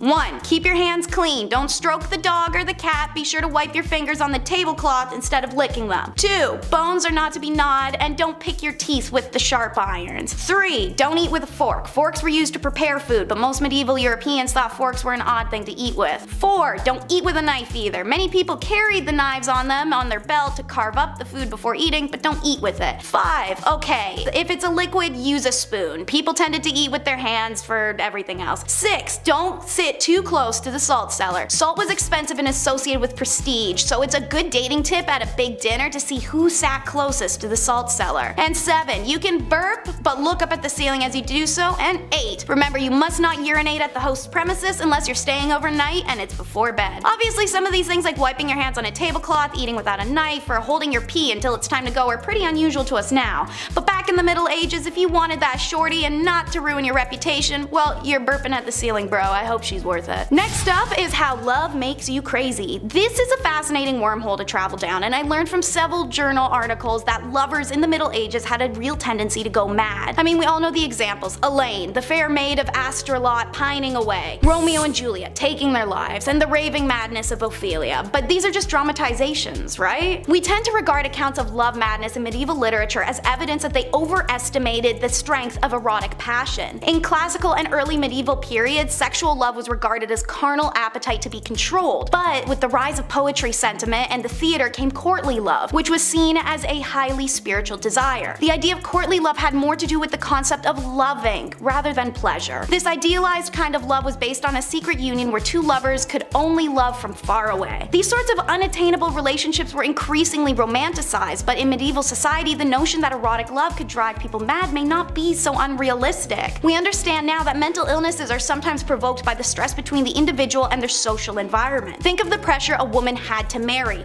Her whole life is purely based on existing for marriage and childbirth. The headspace created would be incredibly vulnerable to valuing all self-worth off of said marriage. If she had no suitors or faces rejection and begins to start aging out of normal marrying age, these could be detrimental to her mind. Mental illness existed in the past. This level of self-worth being carried by societal pressure that also will punish a woman for her sexuality or existence of it should it be perceived as sinful or unwomanly is unbelievably stressful. So yeah, women primarily would literally be driven insane by marriage and their value being tied up in it. But it's okay to be crazy as long as you're hot, so let's follow these medieval beauty tips. These are actually documented tips I rounded up, so let's run through the list. First, pluck your eyebrows and move your hairline back. A high forehead was considered attractive. One hair removal recipe was a vinegar mixture with ant eggs and ivy. Yum. Second, cancel all your Mediterranean trips. You need to whiten your face. Paleness was considered beautiful, and to achieve this, some women would apply mixtures to their skin such as white lead powder mixed with sheep's fat. Weird. Third, while you're at it, hide those birthmarks and moles with homemade concealer. These blemishes were sometimes associated with witches in the Middle Ages. You may know this from our top 10 unspeakable things women went through in the Dark Ages video. One popular concoction was a face mask of bull's or hare's blood. Fourth, brunette is boring. Go blonde with organic hair dye. Flaxen hair for women was considered the most beautiful. Women who were not blonde could try a hair dye made from stale sheep's urine and saffron. If word of mouth wasn't enough to get these beauty tips to you, rest assured, Daniel of Beccles wrote a popular 13th century etiquette book. Regarding appearance, he said a man's hair should be neatly styled with a beard that was neither long nor shaggy, and nails should be attractive and teeth should be kept clean. How do you keep your teeth clean? One recipe for teeth cleaning in the Middle Ages was to mix sage leaves with salt, roll into balls, bake them into a powder, and then rub them on the teeth. Sage advice indeed. And if you do not want to be a scandalous unmarried spinster, you better listen to it. And last but not least, don't forget to bring the hemlock. Whether you're two dirty knaves trying to get down lawlessly, or a married couple who didn't want kids, hemlock was your best friend. So yes, while the medieval church made it clear that sex outside and for some clerics inside, of marriage was sinful, the literary and documentary evidence suggests that these medieval Brits were still finding ways to be as randy as rabbits without an illegitimacy scandal. It was hemlock, a recommendation made by 13th century author Peter of Spain in his book Treasure of the Poor. Peter wrote men should rub boiled paste of hemlock on their boys before intercourse. Seeing as hemlock is poisonous, this was ballsy. Obviously they were open to whatever suggestions they could get. When Persian physician Abba BMZ Razia works was translated, Europeans gobbled up his suggestions, which was applying cedar oil onto the nether regions before intercourse for a man or after for the woman. He also said that if the woman jumps backwards after intercourse, the stuff will fall out. Seeing intercourse before marriage itself was illegal and knavery was perceived the way it was, I'm sure I don't need to explain the scandal in this one. Starting off this list in our number 10 spot, we have heresy. Okay, I can admit when I'm wrong, and in the last video last week I messed up. I said the wrong word when talking about spoiled queens. You guys pointed it out. Yeah, I read your comments, okay? And now we're here to redeem ourselves. I'm learning, you're already smart, let's get into it. In medieval times, it could be dangerous to disagree. Nowadays, many people like to keep an open mind. There's so many cultures, beliefs, people think different things, and that is totally okay. But it absolutely was not okay in the Dark Ages. Oh no. In these times, if you held any kind of belief that could go against the teaching of the Christian Church, you were seen as a heretic. Many leaders, whether kings or crusaders or even missionaries and merchants, especially from the late 11th century, fought to have Christianity take over in the Mediterranean world. People belonging to other faiths, such as Jewish and Muslim people, suffered persecution and expulsion. In England there were massacres, and in the late 12th century, Edward I banned all Jewish people from England. I mean, this quite literally set the stage for the Spanish Inquisition in 1478, which was aimed at establishing Spain as a united single Christian faith. Wars in medieval Europe weren't just waged on people of different faiths, however, it was also aimed at some Christians who people believed to be heretics. This is all to say that heresy was a serious crime in these times, and thinking outside of what you were told to think at the time and what was accepted could have landed you a death sentence. Number 9. Facial expressions. I can't grow facial hair. I'm not sure if you noticed that watching, but it's never happened. It's not gonna happen. Quite frankly, I don't have to worry about trimming a beard early in the morning, anything like that, which is fine, to be honest with you. I'm not really complaining. Back in the medieval ages, I would have been set. People would have been pretty, I don't know, would have been more than ideal. The no hair look was the way to do it. The forehead was seen as the central point of your face, so it was common back in the medieval times for individuals to pluck all of their eyelashes and remove their eyebrows completely. So people would just be looking at you like, nothing going on, no facial expressions, just bald everything. Many would go as far as to pluck their hairline back even further so they have the round, oval, queen bald look. Imagine that. Imagine everyone's bald in Game of Thrones. Think it'd still get the rankings that it does? Probably not. Probably not. Macy Williams is just... In our number 8 spot today, we have Animal Court. The history of animals being put on trial goes back pretty far, as it is believed it has roots in ancient Athens, but it was definitely a common practice as recently as the 18th century. Courts would go after things like rats, weevils, flies, locusts, and serpents for damaging crops, and when punished, they weren't just liable for damages, they could be banished and excommunicated. Like, imagine trying to banish a fly. This isn't where it ends though. In civil criminal court, they'd have livestock being tried for violence against humans. Like, I'm sorry, Your Honor, my client could not tell the prosecution that she didn't want to be milked because she's a cow. Kicking was the only way. As an example of a real animal court case, let's take it back to 1457 France. Villagers in a town witnessed a sow and her 6 piglets attack and kill someone. Terrible story, sounds absolutely horrifying to have to witness. In this day and age, animal control would be called and all of those pigs would likely put down. But not in these times. When this happened, all the pigs were sent to court. Like real court. There was a judge, 2 prosecutors, 8 witnesses, and a defense attorney for the accused animals. Witnesses provided testimony that proved that the sow had most definitely attacked the person and was definitely responsible for the crime. The piglets, however, well, for them, testimony was a bit murkier. There wasn't a witness who actually saw any of the piglets do any actual attacking. They just had blood on them, which isn't necessarily a sign of their guilt, it just means that they were there. This is why the court, while they did sentence the sow to death, the piglets were exonerated for their role in the crime. It's very strange and now would be a very expensive system, but in those times it really did work for them. Number 7. Inns and taverns. When we think of a medieval tavern or an inn, it's important to note the difference. Yes, there's drinking in both, and yes, both of them don't smell so great. But inns, their sole purpose was to house travelers comfortably, whereas a tavern, not so much housing. More rough housing, if anything, if you catch my drift. Say you're passing by one of these taverns, right, Saturday night, you feel like grabbing some questionable ale from some questionable establishment, well, you better come prepared. In the Middle Ages, you had to bring your own fork everywhere you went. Just one fork on your side, on your persons. That's so gross. We didn't have a guy sitting in booth 11 doing roll-ups all night, looking at you, just wishing that he didn't work there, right? This was the Middle Ages. You didn't have a fork. No one had forks. If you had a fork, you were lucky, right? You were the rich kid on the block with an in-ground pool. That was you if you had a fork.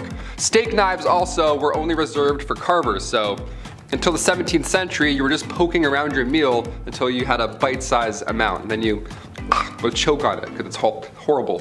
It's all chewy and horrible. In our number 6 spot today, we have the filth.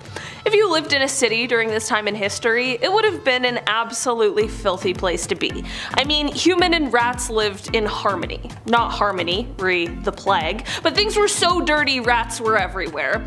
Want to go swimming in the nice stream nearby? Huh, well good luck, because not only is that body of water used for dumping sewage, but it's also for the village's water supply to both drink and bathe in. Disease was plentiful, obviously, and it spread exceptionally quickly. Spreading disease was even easier considering how all of the homes were packed full of people and no one really knew anything about hygiene and the benefits yet, health and otherwise. If you were to go out in the evening, especially at past curfew, it was also an insanely huge risk. Going out ran you the risk of getting killed or robbed with no police on the streets to help protect you at all. While city living provided a bit of safety in numbers situation compared to the countryside and also provided more opportunities to make money, it was still quite a risky place to live during the Dark Ages. Number 5. Teeth worms. Awesome. You have any cavities? Now you're going to be looking this whole video. Dentists weren't common back in the Dark Ages, but they did have a barber. So I guess we're good for a few hundred years. This guy did it all. Cavities, toothaches, teeth worms, gross, you name it, he'll pull it out violently. Barbers were responsible for cutting hair, pulling teeth, bloodletting, your classic 3-in-1 appointment right there, really, all in 10 minutes or less. Instead of brushing with tooth tunes, back then you would rub your teeth and gums with a rough linen. Yeah, just grab an old shirt. It's an old dirty shirt we're gonna brush up for school. Like you're playing a harmonica, only dirty shirt. A few recipes have been discovered since for pastes and powders to freshen their breath back then, you know. Otherwise you were pretty screwed. You had nothing. We went from powdered charcoal to charcoal toothpaste all over again. What a weird loop we did. Mouthwashes were also made from herbs and spices steeped in wine or vinegar, so fresh breath guaranteed, no doubt about it. In our number 4 spot today, we have the stripes ban. We've all met someone before who seems to be concerned with what other people are wearing, and we jokingly refer to them as the fashion police. But back in the Dark Ages, you might come across some very real fashion police who are actually interested in fining you, should your finest tunic not be of the local dress code. Sometimes it wasn't even just a fine. Some serious fashion faux pas could lead to your imprisonment or even your death. Stripes were definitely a main culprit in these times, as striped clothing was seen as a garment of the devil. I'm not even exaggerating either. In the year 1310 in a French town, there was a local cobbler who was put to death because he had been caught in striped clothes. Yeah, we thought the tabloids were harsh, and I mean, they are, but the medieval fashion police were unforgiving. Not only were members of clergy not exempt from this rule, but neither were animals. Yeah, calling all zebras. Good luck out there, man. This is why zebras were called beasts of the devil, and yes, this is even though the people of Europe hadn't even seen them. Just heard tales of their striped nature. Number 3. No rules football. In honor of the World Cup coming to a close, we have to take a look at football back in the late 12th century. Yeah, what did that look like? Or feel like, rather. Instead of corner kicks and throw-ins, you could do anything you wanted to retrieve the ball from the opposing team. Yeah, anything. Left hooks, some kicks, some jabs, throwing rocks, anything, you name it. It was violent. No diving in these games, I'll tell you that for free. You didn't have to. There was also no time limit There was also no limit to how many players could be involved, so choose your team wisely, pick the biggest guy, pretty much. It's town versus town a lot of the time. There's a lot of emotions out there settled on the field. And in the middle of it somewhere there would be a soccer ball rolling around. I would call this a sport. Now finally, come 1314, King Edward II banned the game. And yeah, more than fair. All his civilians and citizens are dying. He's like, yeah, maybe not. Maybe it's not wise. I don't know. In our number 2 spot today, we have fast medieval marriage. There are so many messed up medieval marriage practices. We could do an entire video on just that. And in fact, we have. Go check those out. But while you're here, let's talk just a bit about them. Marriage in the medieval times was quick and easy, but also difficult to prove. If you and your loved one wanted to get married, all you really needed to do was say, "We're married!" and then boom, it's done. Of course, this led to a whole pile of those spur-of-the-moment type marriages, especially considering how sex before marriage was widely condemned in these times. You know, people are like, we're married now, let's do it. Well, I'm pretty sure many people who were divorced would have preferred if their marriages were this easy. This led to people, of course, taking advantage of this difficult to prove thing. Most especially women would often fall victim to a man who might want to take you as his wife for the night. But then the following day, after getting what he wants, he denied ever agreeing to the union of the two, if you're catching my drift. This is why many women tried to get at least one witness to union, just in case. And finally, number 1. Pointed shoes. This one's so fun. Whenever I see anything that's related to the medieval times, I always admire the attire, right? Especially the shoes. I hate buying shoes today so much. Now they're so specific. You got walking, running, trail shoes. They're always so expensive. Nobody does it like the medieval times anymore. Specifically, krakows. Krakows were awesome. They were the style of shoe commonly worn in the 15th century Europe that looked really ridiculous. They had the long, huge long nose that went up really high. They're so silly looking, maybe that's why I love them. These long-toed shoes first appeared in the 12th century, but the krakow, the thing is, these things were twice as long as your foot, and that was considered fancy back then. These meant business, so you better watch those ankles, Beth, alright? We're going into some meetings fast. They were named after the city that they were made in. Krakows were worn by everybody at one point, but as cheeky as it sounds, the longer the shoe, the more valuable you were. There we go. So it turned into a joke eventually, right? These things got way too long and it looked ridiculous. You ever walk around in flippers beside the pool where you do that big silly walk? That's the walk that everybody was doing in town, right? It was out of hand. They would be stuffed with horsehair or moss. Yeah, which is just as comfortable as Dr. Scholl's. Imagine stepping around in moss all day. Yuck. Also, sometimes a string would be needed to be tied from the tip of the shoe to your knee just to keep these damn things afloat. So everybody at one point in time, in the medieval times, looked like a Muppet tied to strings. How amazing is that? Do you own any krakows? If so, how do we get our hands on a pair? I'm a size 11.5 krakow.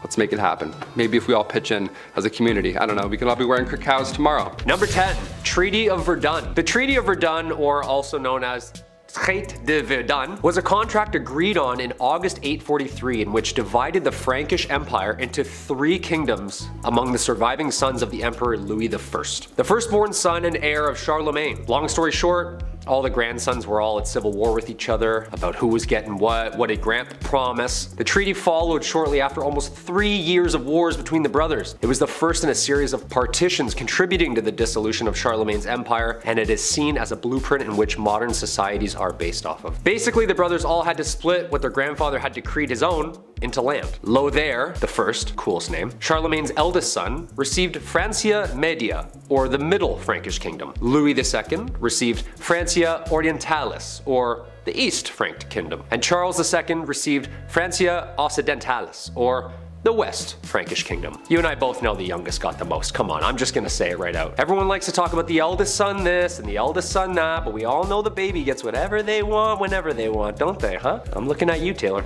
Come here, man. It's true, man. The baby gets everything. Middle child?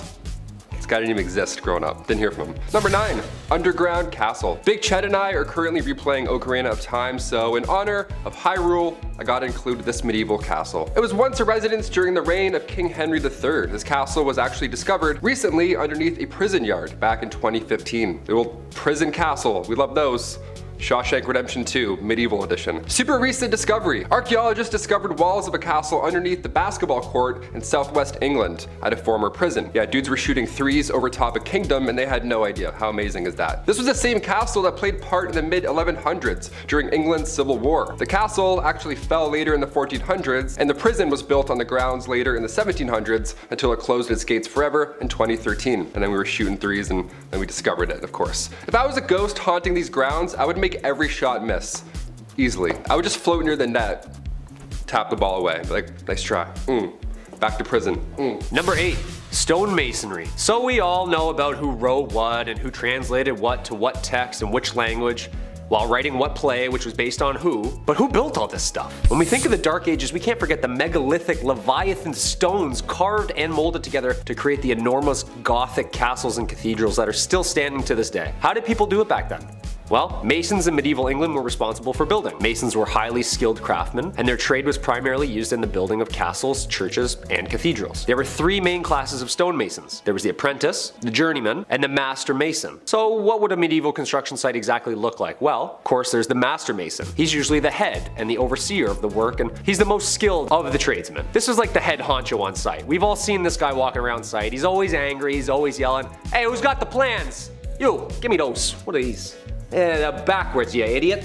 I'm gonna put the window down there." So how did they exactly chisel out all of these castles from one giant rock? Well, they didn't. The stone had to be quarried first from quarrymen. These were not masons. Their job was to get the stone for the masons to work on out of the ground. Local stone was used first, but occasionally stone could travel vast distances, even from other countries. So I gotta drag that boulder there all the way to Scotland? Okay. Some of the most beautiful architecture ever created can be still seen across Europe. The amount of time and skill it took for these people to have designed, constructed, and chiseled such megalithic sites still baffles me. I'd be trying to read the plans still. Oh, that's north. I got it, we're good. Number 7, apple bobbing. In a time where bodies were literally piling up on the side of the road, I can't believe we got apple bobbing out of the whole ordeal. That's crazy. It seems like ill timing, but it is the Dark Ages. What can you do? Apples historically have always been a symbol of importance. The Greek golden apple started the Trojan War. Snow White's poison apple was a symbol of importance in literature and all that good stuff from growing up. And in the Middle Ages, apples were viewed as a symbol of romance and fertility. These things have roots, pun intended, of course. In medieval times, bobbing for apples was flirty. It was their version of speed dating, dare I say. What happened was all the leftover apples from the big harvest were then put into a big bucket. Each apple had a villager's name on it, and then maidens would have 3 chances. 3 chances to grab that apple with their teeth. 3 chances to win a date with the English Tad Hamilton. What a weird time. Can you imagine if this was in Game of Thrones? Reek is just shivering for 2 seasons bobbing for Ramsay's Bolton apples. We're like, medieval times were dark, holy shit. Number 6. The feudal system, aka feudalism, was a form of structure system existing in medieval Europe in which people would work and fight for nobles who gave them protection and land in return. A social political system in which landowners would contractually bind tenants to exchange their goods, loyalty, and simple space for safety and comfort within the laws of those ruling. Basically, this is like our renter's agreement now. I'll give you a place to stay and some heat. You give me an unfathomable and overpriced amount of shillings for these extremely low ceilings. Yeah, talk about crooks, man. This system stayed in place for more than 1,000 years and managed to fizzle its way out of society somewhere in the 15th century. Not just anybody would ask to be signed to this deal. There was structure and there was order. There was a lord, aka the landowner, aka your landlord, allowing vassals, aka tenants, to rent the land by providing services, especially military services. Yeah, you can stay here, but once in a while we're gonna need you to dump a bunch of boiling water and over that wall. Is that cool? Yeah, you're fine with that. The plot of land, called a fief, was typically worked on by serfs who were laborers who had very few rights and were bound to the land itself. These were the lowest class of people, and they basically did any and all to stay safe on the lord's land. Jobs would include farming, jobs would include cleaning, and was a minimum of 3 days work to maintain in good standing and remain stationary. Sure, there was no dental or mental health days, but come on, a 3-day work week? Planting a couple carrots here and there? It doesn't seem that bad. Number 5, fear the dead. With The Walking Dead on their 47th season, I think it's time to take a peek into zombie history, shall we? And find out where this grim idea really started. Well, it's certainly not a new one, I'll tell you that for free. As far back as the early 1300s, residents were buried in the village of Warren Percy, where archaeologists discovered them many moons later, and they discovered marks on their bones. Cuts, burn marks, you name it. Apparently this was all done after they had passed away. But why? Scientists believe that these injuries inflicted after their untimely death were to prevent them from being reanimated, you know, coming back to life and haunting your village. To keep them in their graves, of course. Unless this dude did something to piss off an entire village that much, they were clearly afraid of this corpse coming back to haunt them. Number 4.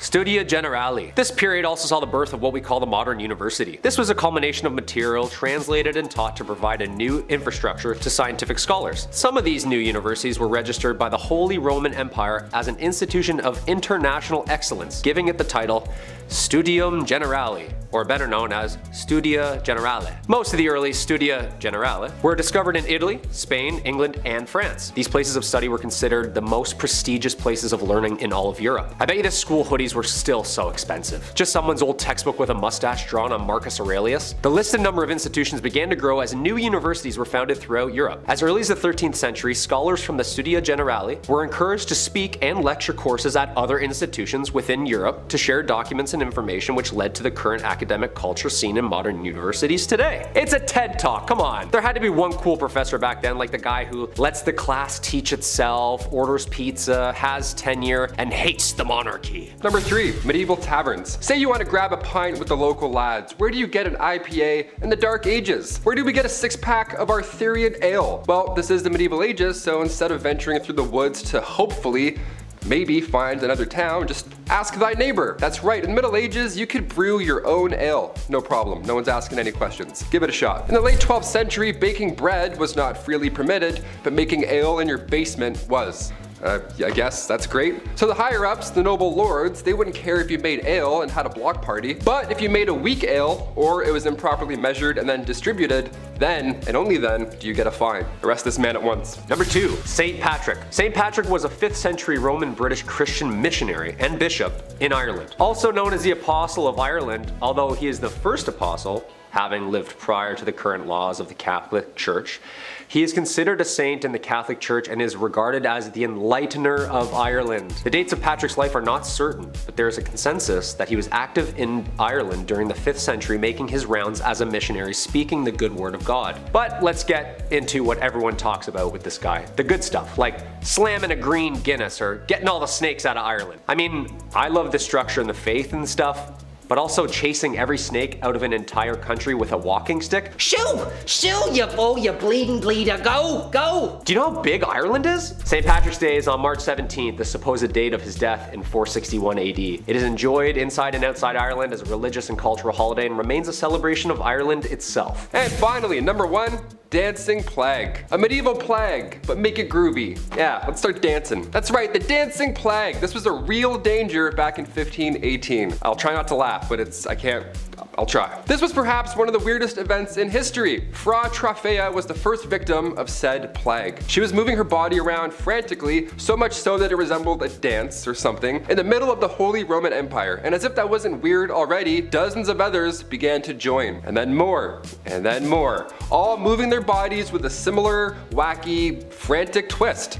This was long before Chubby Checker came along, so we still have no idea what was going on here. Like, we're out of guesses at this point. This twist lasted for months. People were dropping on the spot. It was scary and confusing. In total, there were around 400 victims that fell to this mysterious illness.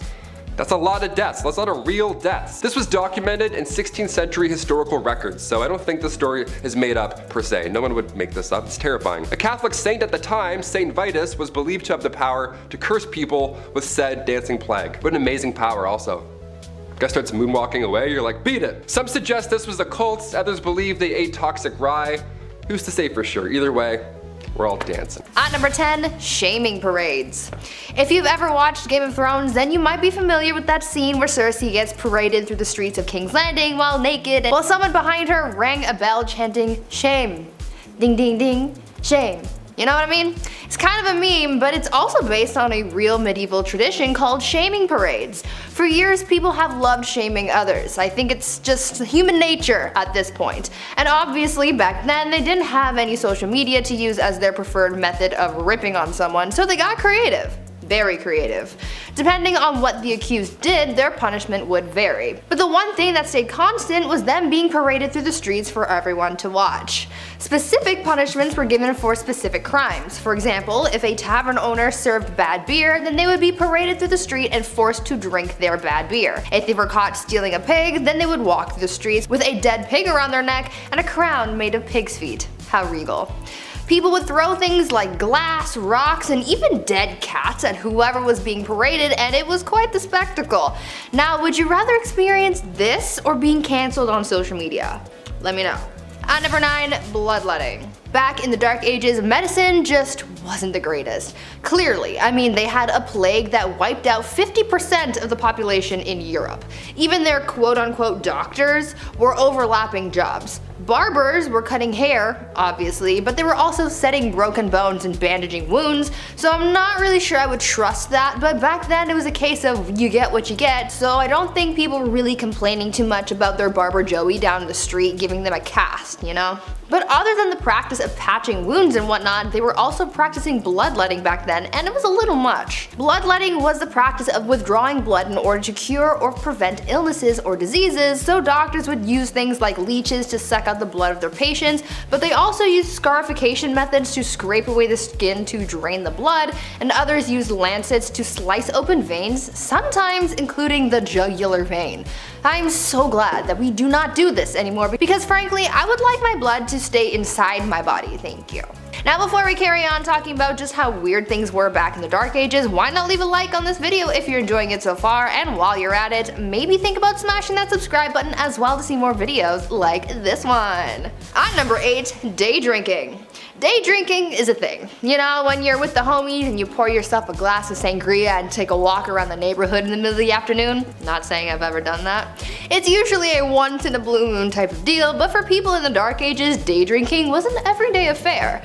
Now, people back then weren't necessarily drinking at all hours of the day just to get plastered and stay plastered. It was actually for health reasons.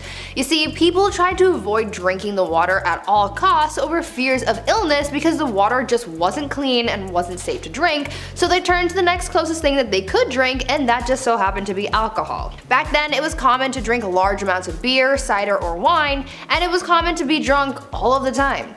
Thank God we can safely drink water now because I don't think anyone could handle the hangover that came with all that heavy drinking. At number 7, no pleasure. The Dark Ages were heavily immersed in religion. In medieval Europe, they took Christianity very seriously and people followed the church very closely. The mission of people back then was to live a good Christian life and to not commit any sins, but one of those sins was a little unfortunate when you look back on it. Back then, any sexual acts that were meant for pleasure and not for procreation was considered a sin. That meant that sexy time was reserved for furthering the population, and that's it. And if you did anything recreational, you would be getting a one-way ticket to hell. Along those same lines, it was also believed that female domination was also a sin, and so the woman could not get on top, or again, straight to hell with her.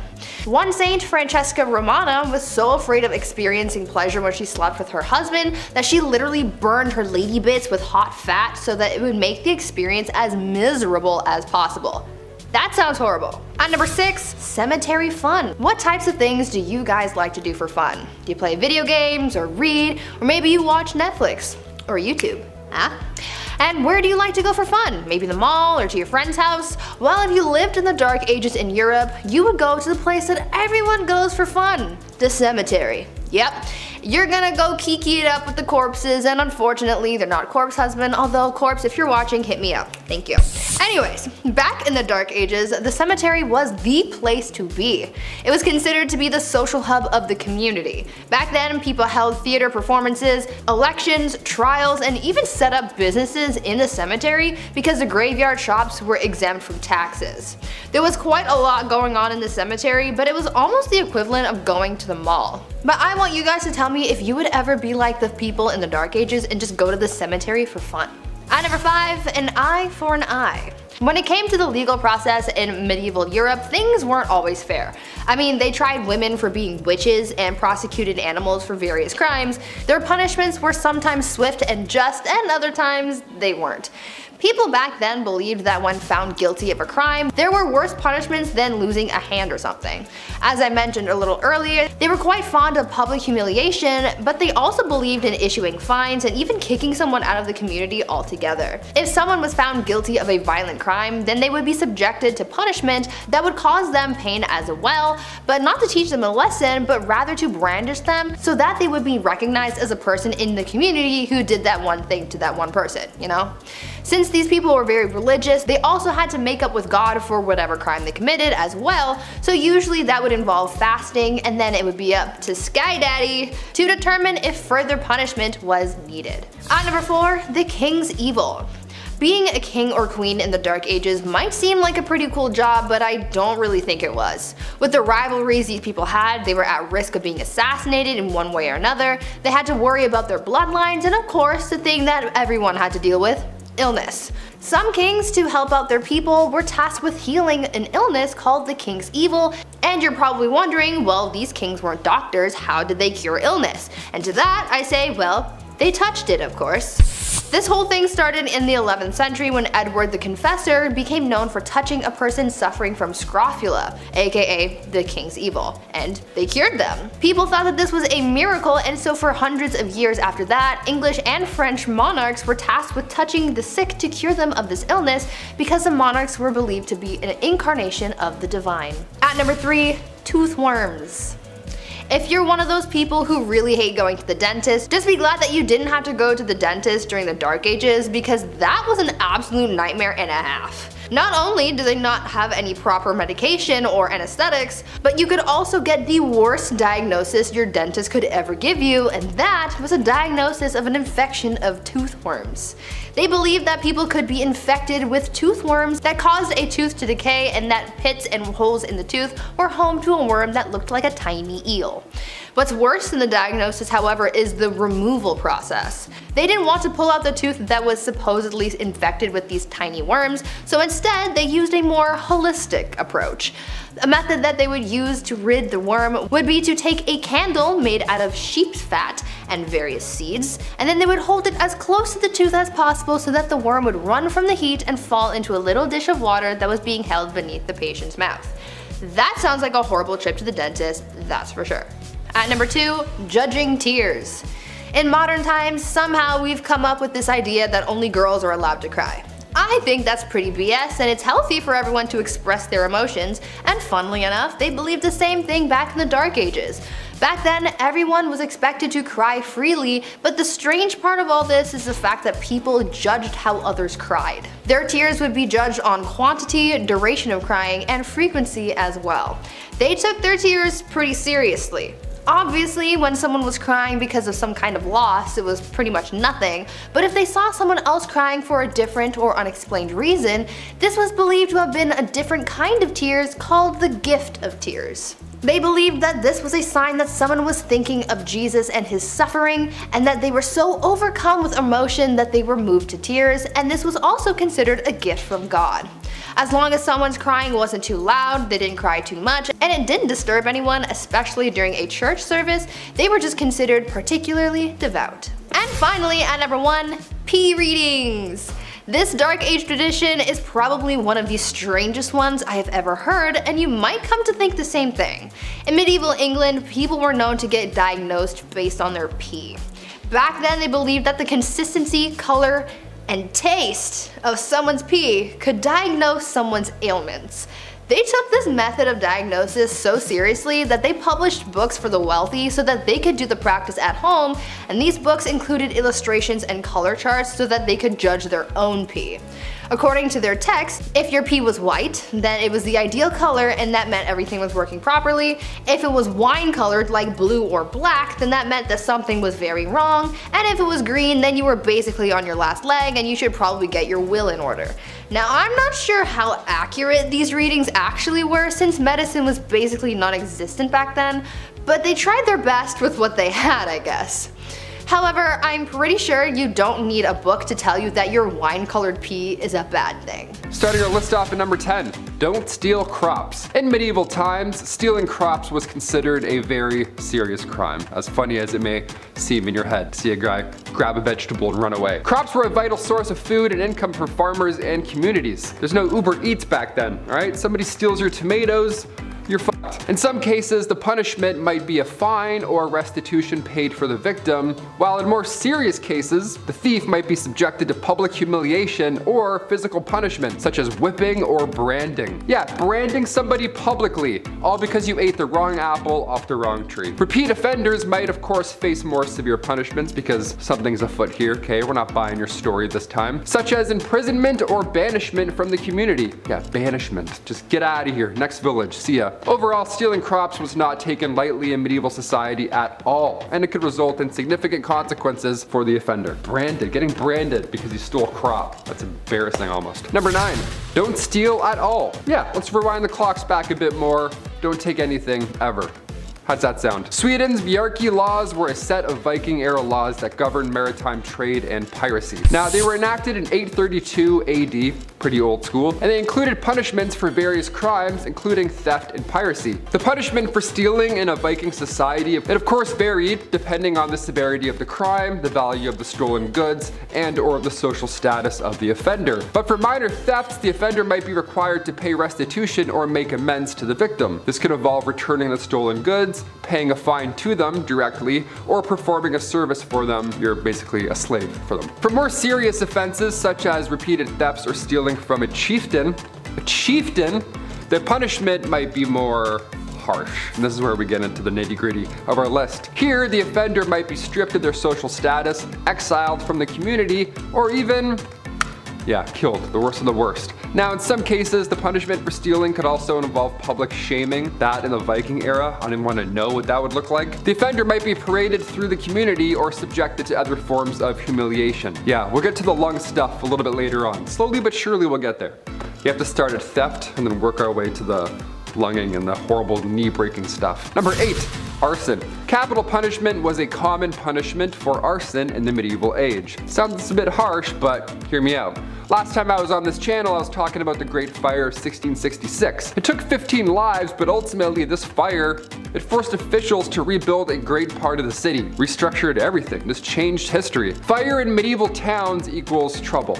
Gonna spread quite fast. A lot of wood, a lot of woody stuff. So if you were found guilty for arson, well, buddy, you're screwed. Arson, the deliberate setting of fire to property, it was considered a serious crime and was often punished severely in order to deter others from committing similar crimes, right? In some cases, arsonists were killed by hanging or they were burned themselves at the stake. Yeah, burning at the stake was a particularly gruesome form of capital punishment in which the accused was tied to a post or a stake and then they were set on fire. Again, this is all a public affair. People came out to watch this. Horrible.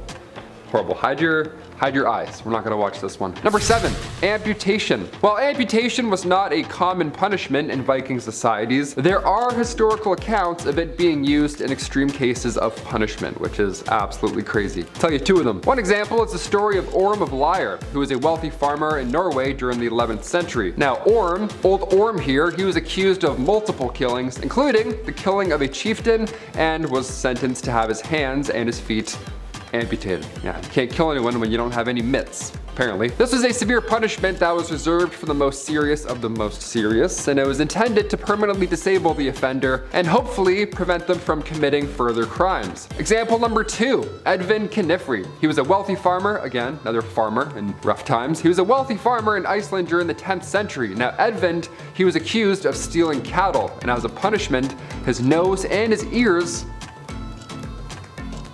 were cut off. Do you hear that?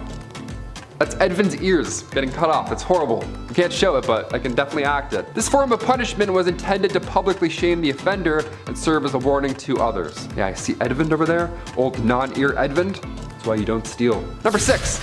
Slavery. Slavery, of course, was a common practice in Viking or medieval societies, and it was often used as a punishment for crimes such as theft, piracy, and debt. As I said earlier, if you steal enough stuff, You owe people far too much. Now they own you. According to the Bjarki laws, a set of Viking era laws governed in 832. I mentioned that earlier as well. Individuals who are unable to pay their debts could and will be sold into slavery. Yeah, you gotta pay some way. Vikings also engaged in the slave trade. They captured individuals during these raids and they sold them as slaves in markets across Europe and the Middle East. Slavery was an integral part of the Viking economy, and many Viking households had slaves actively who were performing various tasks such as farming, household chores, and even military service. The treatment of slaves in Viking societies varied depending on the individual owner, but slaves were generally considered property and had few legal rights. Yeah, we don't look at that often when we look at medieval history. We often just imagine guys like me with big beards, you know? Number 5, the ordeal by fire. Also known as trial by fire, this one's a little bit different than being burned at the stake. Dare I say it's a bit worse? I don't know, it's certainly gonna last longer, which is worse in my opinion. This one here was a Viking punishment that involved subjecting the accused, this individual, to a test of endurance, we can call it. They had to walk barefoot over hot coals, or they had to hold hot iron in their bare hands. The belief here was that if the accused was innocent, they would be unharmed by this boiling hot fire, whereas if they were guilty, well then, and only then, would they burn and suffer. This punishment was not unique to Vikings. It was used in various forms throughout history, medieval history. It was huge in medieval Europe. They loved that. They loved ordeal by fires. That was a good time. Ancient India as well, they would perform such a task. However, there's some evidence to suggest that the Vikings may have used the ordeal by fire as a form of punishment and trial. For example, the Icelandic sagas, which are a collection of stories and history from medieval Iceland, they describe the use of ordeal by fire in legal proceedings, which, again, imagine being born in that era. Like, this is what you have to go and watch. I can't even watch UFC. I can't watch this guy burn. Are you kidding me? In one story, a woman was accused of adultery and then she was forced to walk barefoot over hot coals as part of her trial.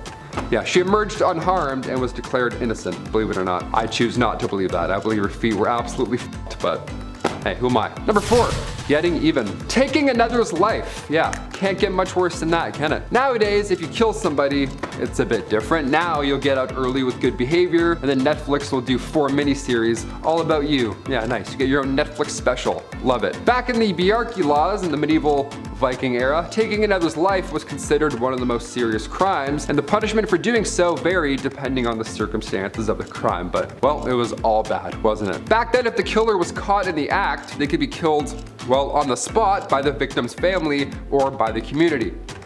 Over in 14 minutes flat, everyone goes home. No trial, nothing. If the killer was caught after the fact, they were typically subjected to a fine known as a weregild, which was paid to the victim's family as compensation for the loss of their dearly loved one. And if the killer was unable to pay the fee, they could be subjected to other forms of punishment, including exile or even execution. Exile was brutal as well. You were declared an outlaw, then you were banished from Viking society with no legal protections or rights. This often led to you living in the wilderness, and that's terrifying, and that's lonely, and that lasts a while, and that's horrific. In some cases, the victim's family could also choose to enact vengeance on the murderer themselves rather than relying on the legal system. This could lead to a cycle of violence and revenge known as a blood feud that could last for generations. That's crazy. That sounds like it's something from a Batman comic. A cycle of revenge that could last generations? My god, let it go, Bruce. Number 3, treason. Treason was defined broadly, and it could include acts such as plotting against the king or queen, engaging in rebellion or insurrection, or providing aid to the enemy during wartime. Don't be a little snake, basically. Just don't do any of the above. The punishment for treason varied depending on the specific circumstances of the crime and which country it was committed. Now, this one's quite broad. You never know where you're gonna get, basically. In some cases, the punishment could be as bad as getting hanged or drawing and quartering, which, if you don't know, that would involve you being hung and then accused until nearly dead, and then disemboweling them and cutting off their limbs before displaying the body parts publicly as a warning to others. So it's the worst thing you've ever heard, pretty much. In other cases, the punishment for treason could include imprisonment, which is the most normal sounding thing on this list, banishment, or simply a fine. Yeah, here you go, I'm gonna write that for you. don't do that again. In some cases, the accused might be given the opportunity to plea for mercy and be granted a lesser punishment. I would plea so hard. I'd be the most pleasant, hard-pleading peasant in all of the land. That would be over so quick. I would beg. The severity of the punishment for treason reflected the belief that the crime was a threat to the stability and security of the state, and you can't really fuck with that. Medieval society highly valued loyalty to the monarch and the state, and acts of treason were seen as a direct challenge to all of this loyalty. So as a result, treason was punished harshly in order to deter others from committing anything similar. Yeah, don't f with medieval times anywhere, anytime, anyone, at all. Period. Number 2, rats. In medieval times, rats were often seen as a symbol of disease and filth, and they were blamed for the spread of epidemics such as, you know, the Black Death, stuff like that. Gross little hairballs. As a result, rats were sometimes used in punishments in order to deter others from committing crimes because, well, they're disgusting. Nobody wants that to happen to them, right? One common punishment was to tie a rat to a person's body, place a metal bucket over top, heat up said bucket so the rat is then forced to burrow into the victim's flesh to escape. Pretty horrible, but it gets worse. Other punishments involving rats included throwing rats at a person's face, which kind of hilarious, kind of horrible, or forcing them to eat a live rat. Both of these sound like fear factor challenges. That is insane. You get caught stealing now, you have to eat a rat. Can you imagine that? So gross. I would rather do the time than have a rat get hucked at my face. Thank you so much, Judge. And finally, number 1, the cupbearer. We'll finish with one of the worst jobs to have in medieval times. This one's not a punishment per se, but it's too funny to leave out. This job would make me so anxious, oh my gosh. In medieval times, a cupbearer was a highly trusted servant in a noble household or court. Now the cupbearer was responsible for the care and presentation of the lord or milady's beverages, ensuring that they were of high quality and served in appropriate vessels. Vessels where you can do this a lot. I know kings and queens like to do this a lot when they're giving their monologues. The cupbearer was also responsible for monitoring the lord or lady's health, as their beverage could be laced with, you guessed it, poison. Yeah, gotta watch out for that, I hope. The cupbearer was often a position of great influence and power, as they, of course, had access to the lord or lady at all times, and could potentially use their position to manipulate history and gain favor with the ruling class. That would suck one day, wouldn't it? You take a sip and you're like, oh, that's actually poison. This one's my last shift. That really sucks. Didn't think that would happen today. Number 10, universities. Okay, owing a lot of school debt myself, I know a little thing or two about the educational institution. But when did they start? And where? And why? Universities have been around for like the last 13,000 years. Apparently, with the newest uncovered Göbekli Tepe being flirted with possibly being the first university or educational hotspot in the world. But uni with like school colors and teams and stuff, that's straight middle high ages right there. University of Oxford was created in 1096. That's the classic riddle, isn't it? Which is older, the Aztecs or Oxford? Ever heard that one before? Yeah, these things are like old. A university for law and medicine was created in the year of 1088. The University of Bologna in Italy. Yeah, it became a thing when an organized group of students under the Latin motto of, quote, nourishing mother of the studies was created. Pretty academic, if you ask me. University of Cambridge, 1209. Like, this is like almost 1,000 years ago, y'all. At least some of the Middle Ages had some good traditions, along with like how to sever heads for court and stuff like that. I wonder if someone still owes school debt from like 1208, you know? 5 shillings a month kind of deal. Number 9,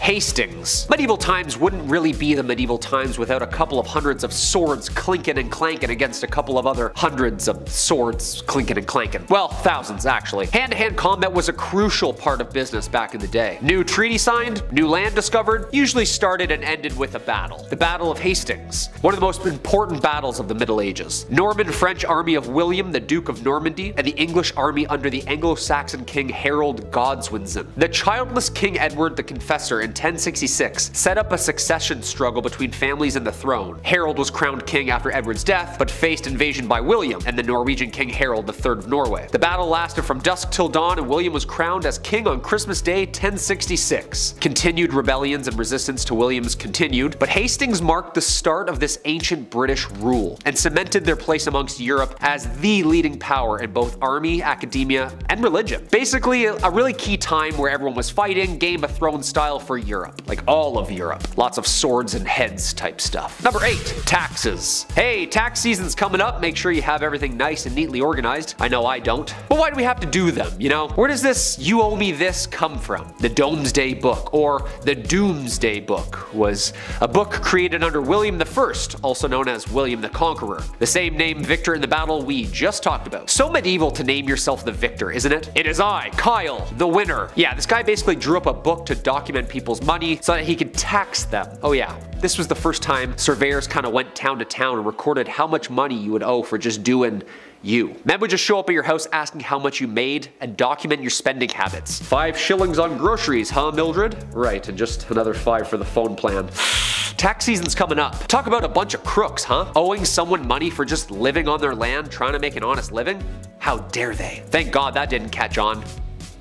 Speaking of, I gotta phone H&R Block. Number 7. The Crusades. We hear about it a lot, but we need more movies and Netflix shows about this time because it's really rich in history here. A 3-part miniseries spanning over like 300 years. These bloody and ruthless wars were battled between Muslim and Christians for proprietorship over sacred lands and lands in the Middle East. Wars that resulted in like 6 million deaths. The Knights Templar, of course, a brotherhood of highly trained soldiers, horseback, bashing their way through the East. These guys were the real deal, the Navy SEALs of their time. Richard I leading the 3rd and final crusade, earning him the name Richard the Lionheart. Yeah. Back then, the names were always something so aggressive and scary, you know? It wasn't ever like Richard the Billy Goat or Henry the Butterfly. Nah, we need fear. 300 years of religion, invasions, torture, political chess. It was the Wild West before the Wild West. Well, I guess the Wild East. The Wild Wild East, yeah. Number 6. Court. Yeah, I'm not gonna lie. PETA would have an absolute field day with this next one. But again, it's like 1,000 years ago and people were not really sure what they were doing back then. Some things were innovative and great, and then there was like trying a rat before a court of law for eating food. Yeah. It's 1386 in the Norman city of Falaise, and ruthless and a rowdy crowd gathered to witness the execution of the city's most infamous convicted murderer. Spectators dressed in their best, and the prisoner was even given a last suit and a last meal for the occasion. I hereby sentence Mr. Wigglesworth to beheading.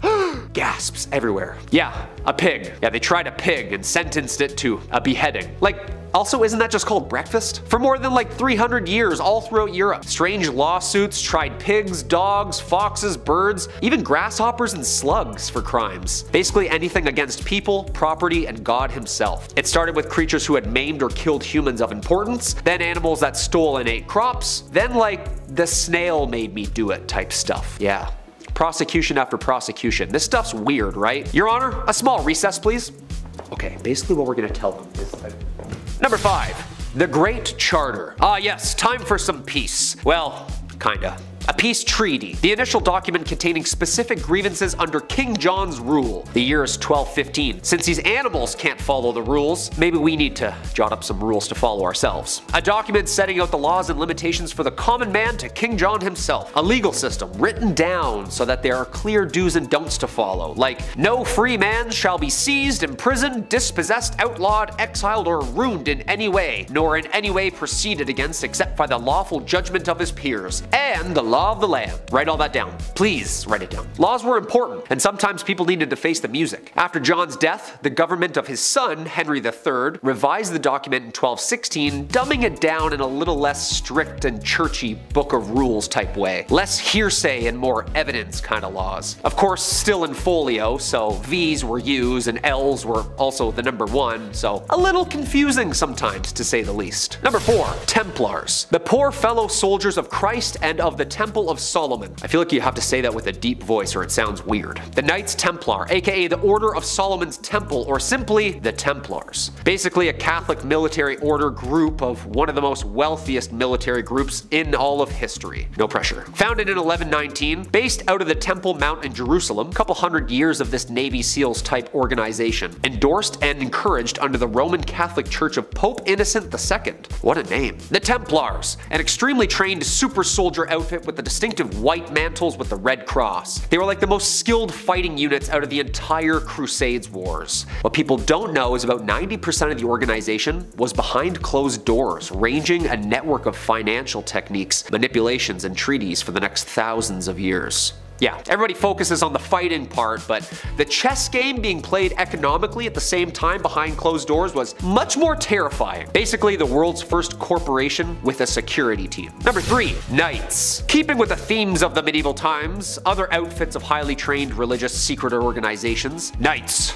brotherhood, fighting, all that good stuff. Another knightly order, the Order of Brothers of the German House of St. Mary in Jerusalem, also commonly known as the Teutonic Order. 1,000 years ago again, kind of like the Templars being a Catholic religious institution founded as a military society. We're talking 1190 in Jerusalem. It was formed to aid Christians and protect them in the Holy Lands where they would establish hospitals and churches. The order, more of a small voluntary outfit made up of mercenary military memberships. Basically old dogs who could still fight were looking to do some private security work. The Teutonic Knights were rich too, which led them to hire older and more experienced mercenaries from all parts of Europe. Dude, this is where all these secret societies started, huh? Couple initiations, couple tattoos, couple secret scars. A religious mercenary group who would just truck through Europe, swinging swords in the name of God. What a time. Number 2, jesters. In the 12th century, the title of fool began, aka the jester was born. A paid career of mockery, smut, laughter, and tricks. A true triple threat. Most of the time, after years of service, these jesters were rewarded with land as payment for their loyal service. A famous fool named Roland Le Petour was given 30 acres of land by King Henry II when he retired after his foolery, under one condition, that every Christmas Day, Roland would return to the royal court to leap, whistle, and fart. Yeah. Just a whole year to write a 7-minute banger of a set. No pressure. But it wasn't just farts and jokes for these guys apparently. Jesters also had a huge role in battles. At war, their job was to wage psychological warfare, boosting the morale of their side the night before with laughter, parties, and stories. And in the morning, when the two armies met, the jesters would ride or run between them, calming the nerves of their own side and men by making them laugh, singing silly songs of course, and insulting the opposition. Yeah, just chirping the other team. This was a ballsy tradition. And most of the time, unfortunately, they were captured and sent catapulted back with a message from the other side. Imagine just taunting 5,000 bloody drooling men hopped up on IPAs and no sleep, just mocking them, like, to their face. No thanks. Number 1, sports. Yeah, back then it wasn't a friendly game of handshakes and sportsmanship and stuff. More like no rules kind of sports. Like no rules soccer, aka mob soccer. Yeah, I'm not talking about the mafia mob, I'm talking about a mob as an unruly amount of people running amongst each other in havoc. Yeah, town versus town. An unlimited amount of players. There was only 2 rules of this game. Get the inflated pig's bladder over the opposing team's line on the other side of town, and no murdering.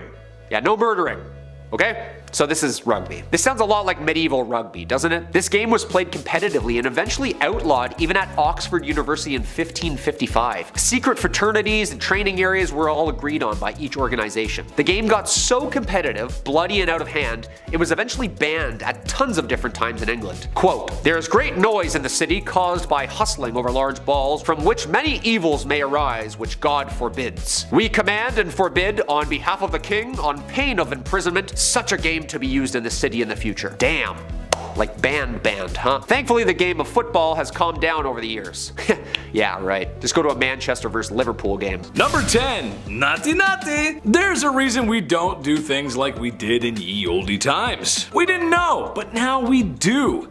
So there's really no excuse for acting up. A very common practice for marriage back in ye olde times was to marry a girl at the age of 12. And in case you're wondering, no, the man was nowhere close to the same age. Yes, it's just as gross as you think. No, I'm not happy talking about it, but that's just the way things went. I can just imagine how happy those young ladies were when their parents came to them and said, listen, the lord across town fancies you and the dude's got the bag. So you're gonna marry him so mommy and daddy can get the bag too. That's just one example of the medieval business transaction. I mean, marriage.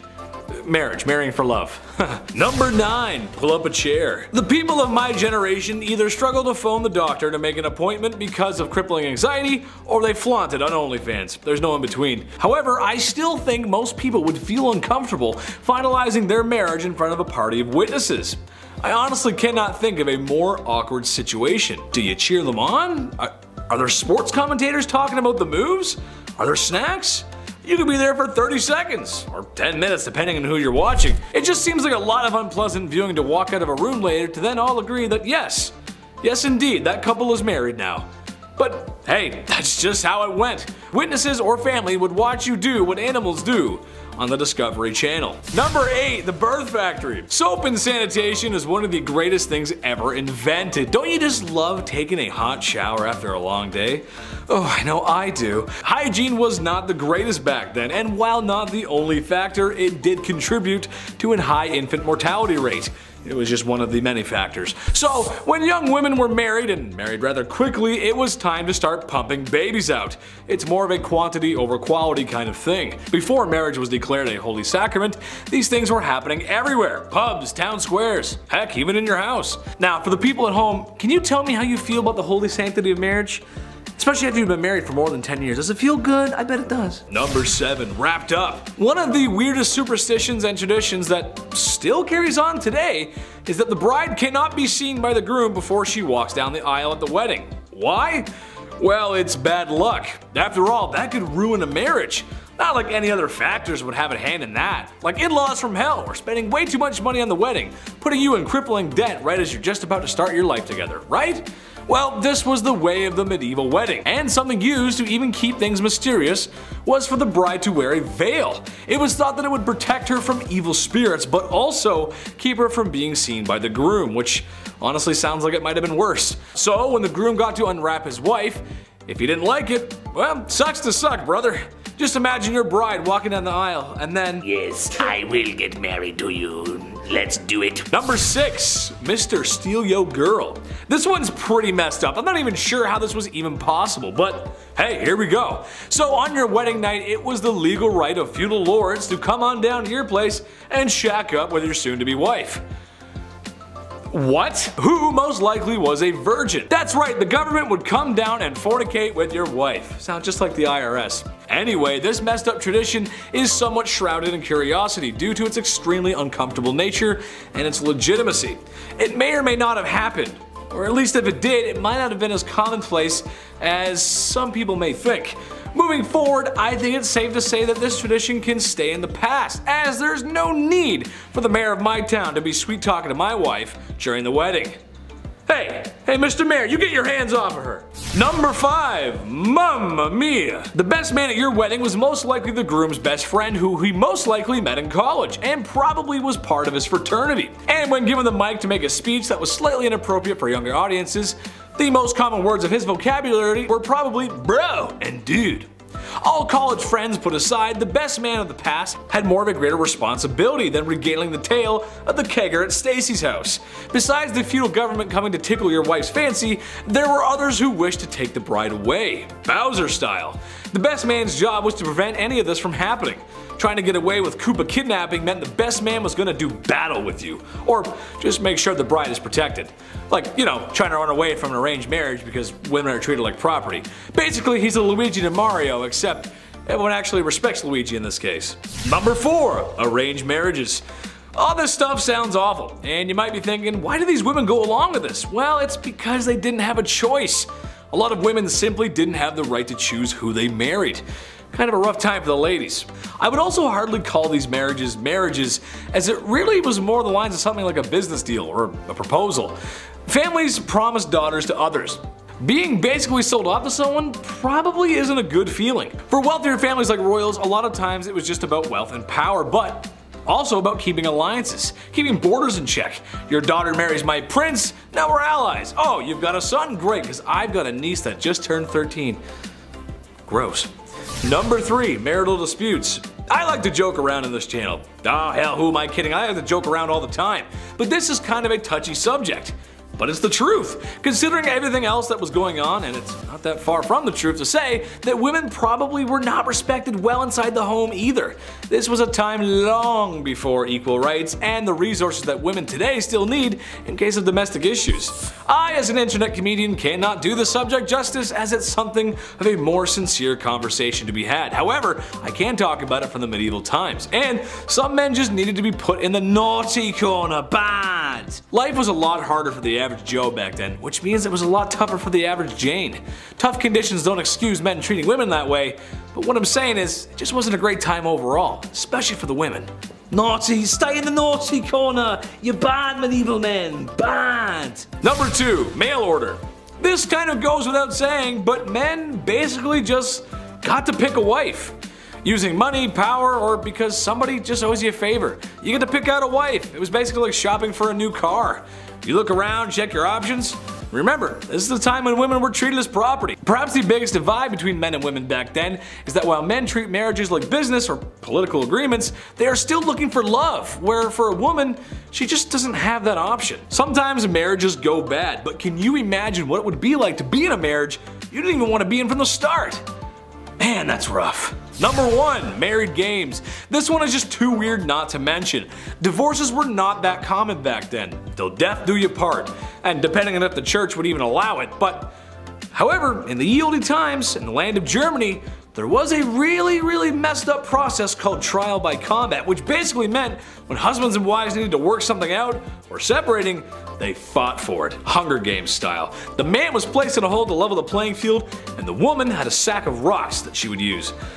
Not that any married couple today would ever want to hit each other over the head with anything, right? Come on, no, you guys love each other. And when this display of happy matrimony was finished and a winner was declared, the other had their light snuffed out. In a nutshell, the only way to divorce or remarry was if your spouse ceased to exist. So, here's some weapons to deal with it. Go ahead, here you go. Crazy.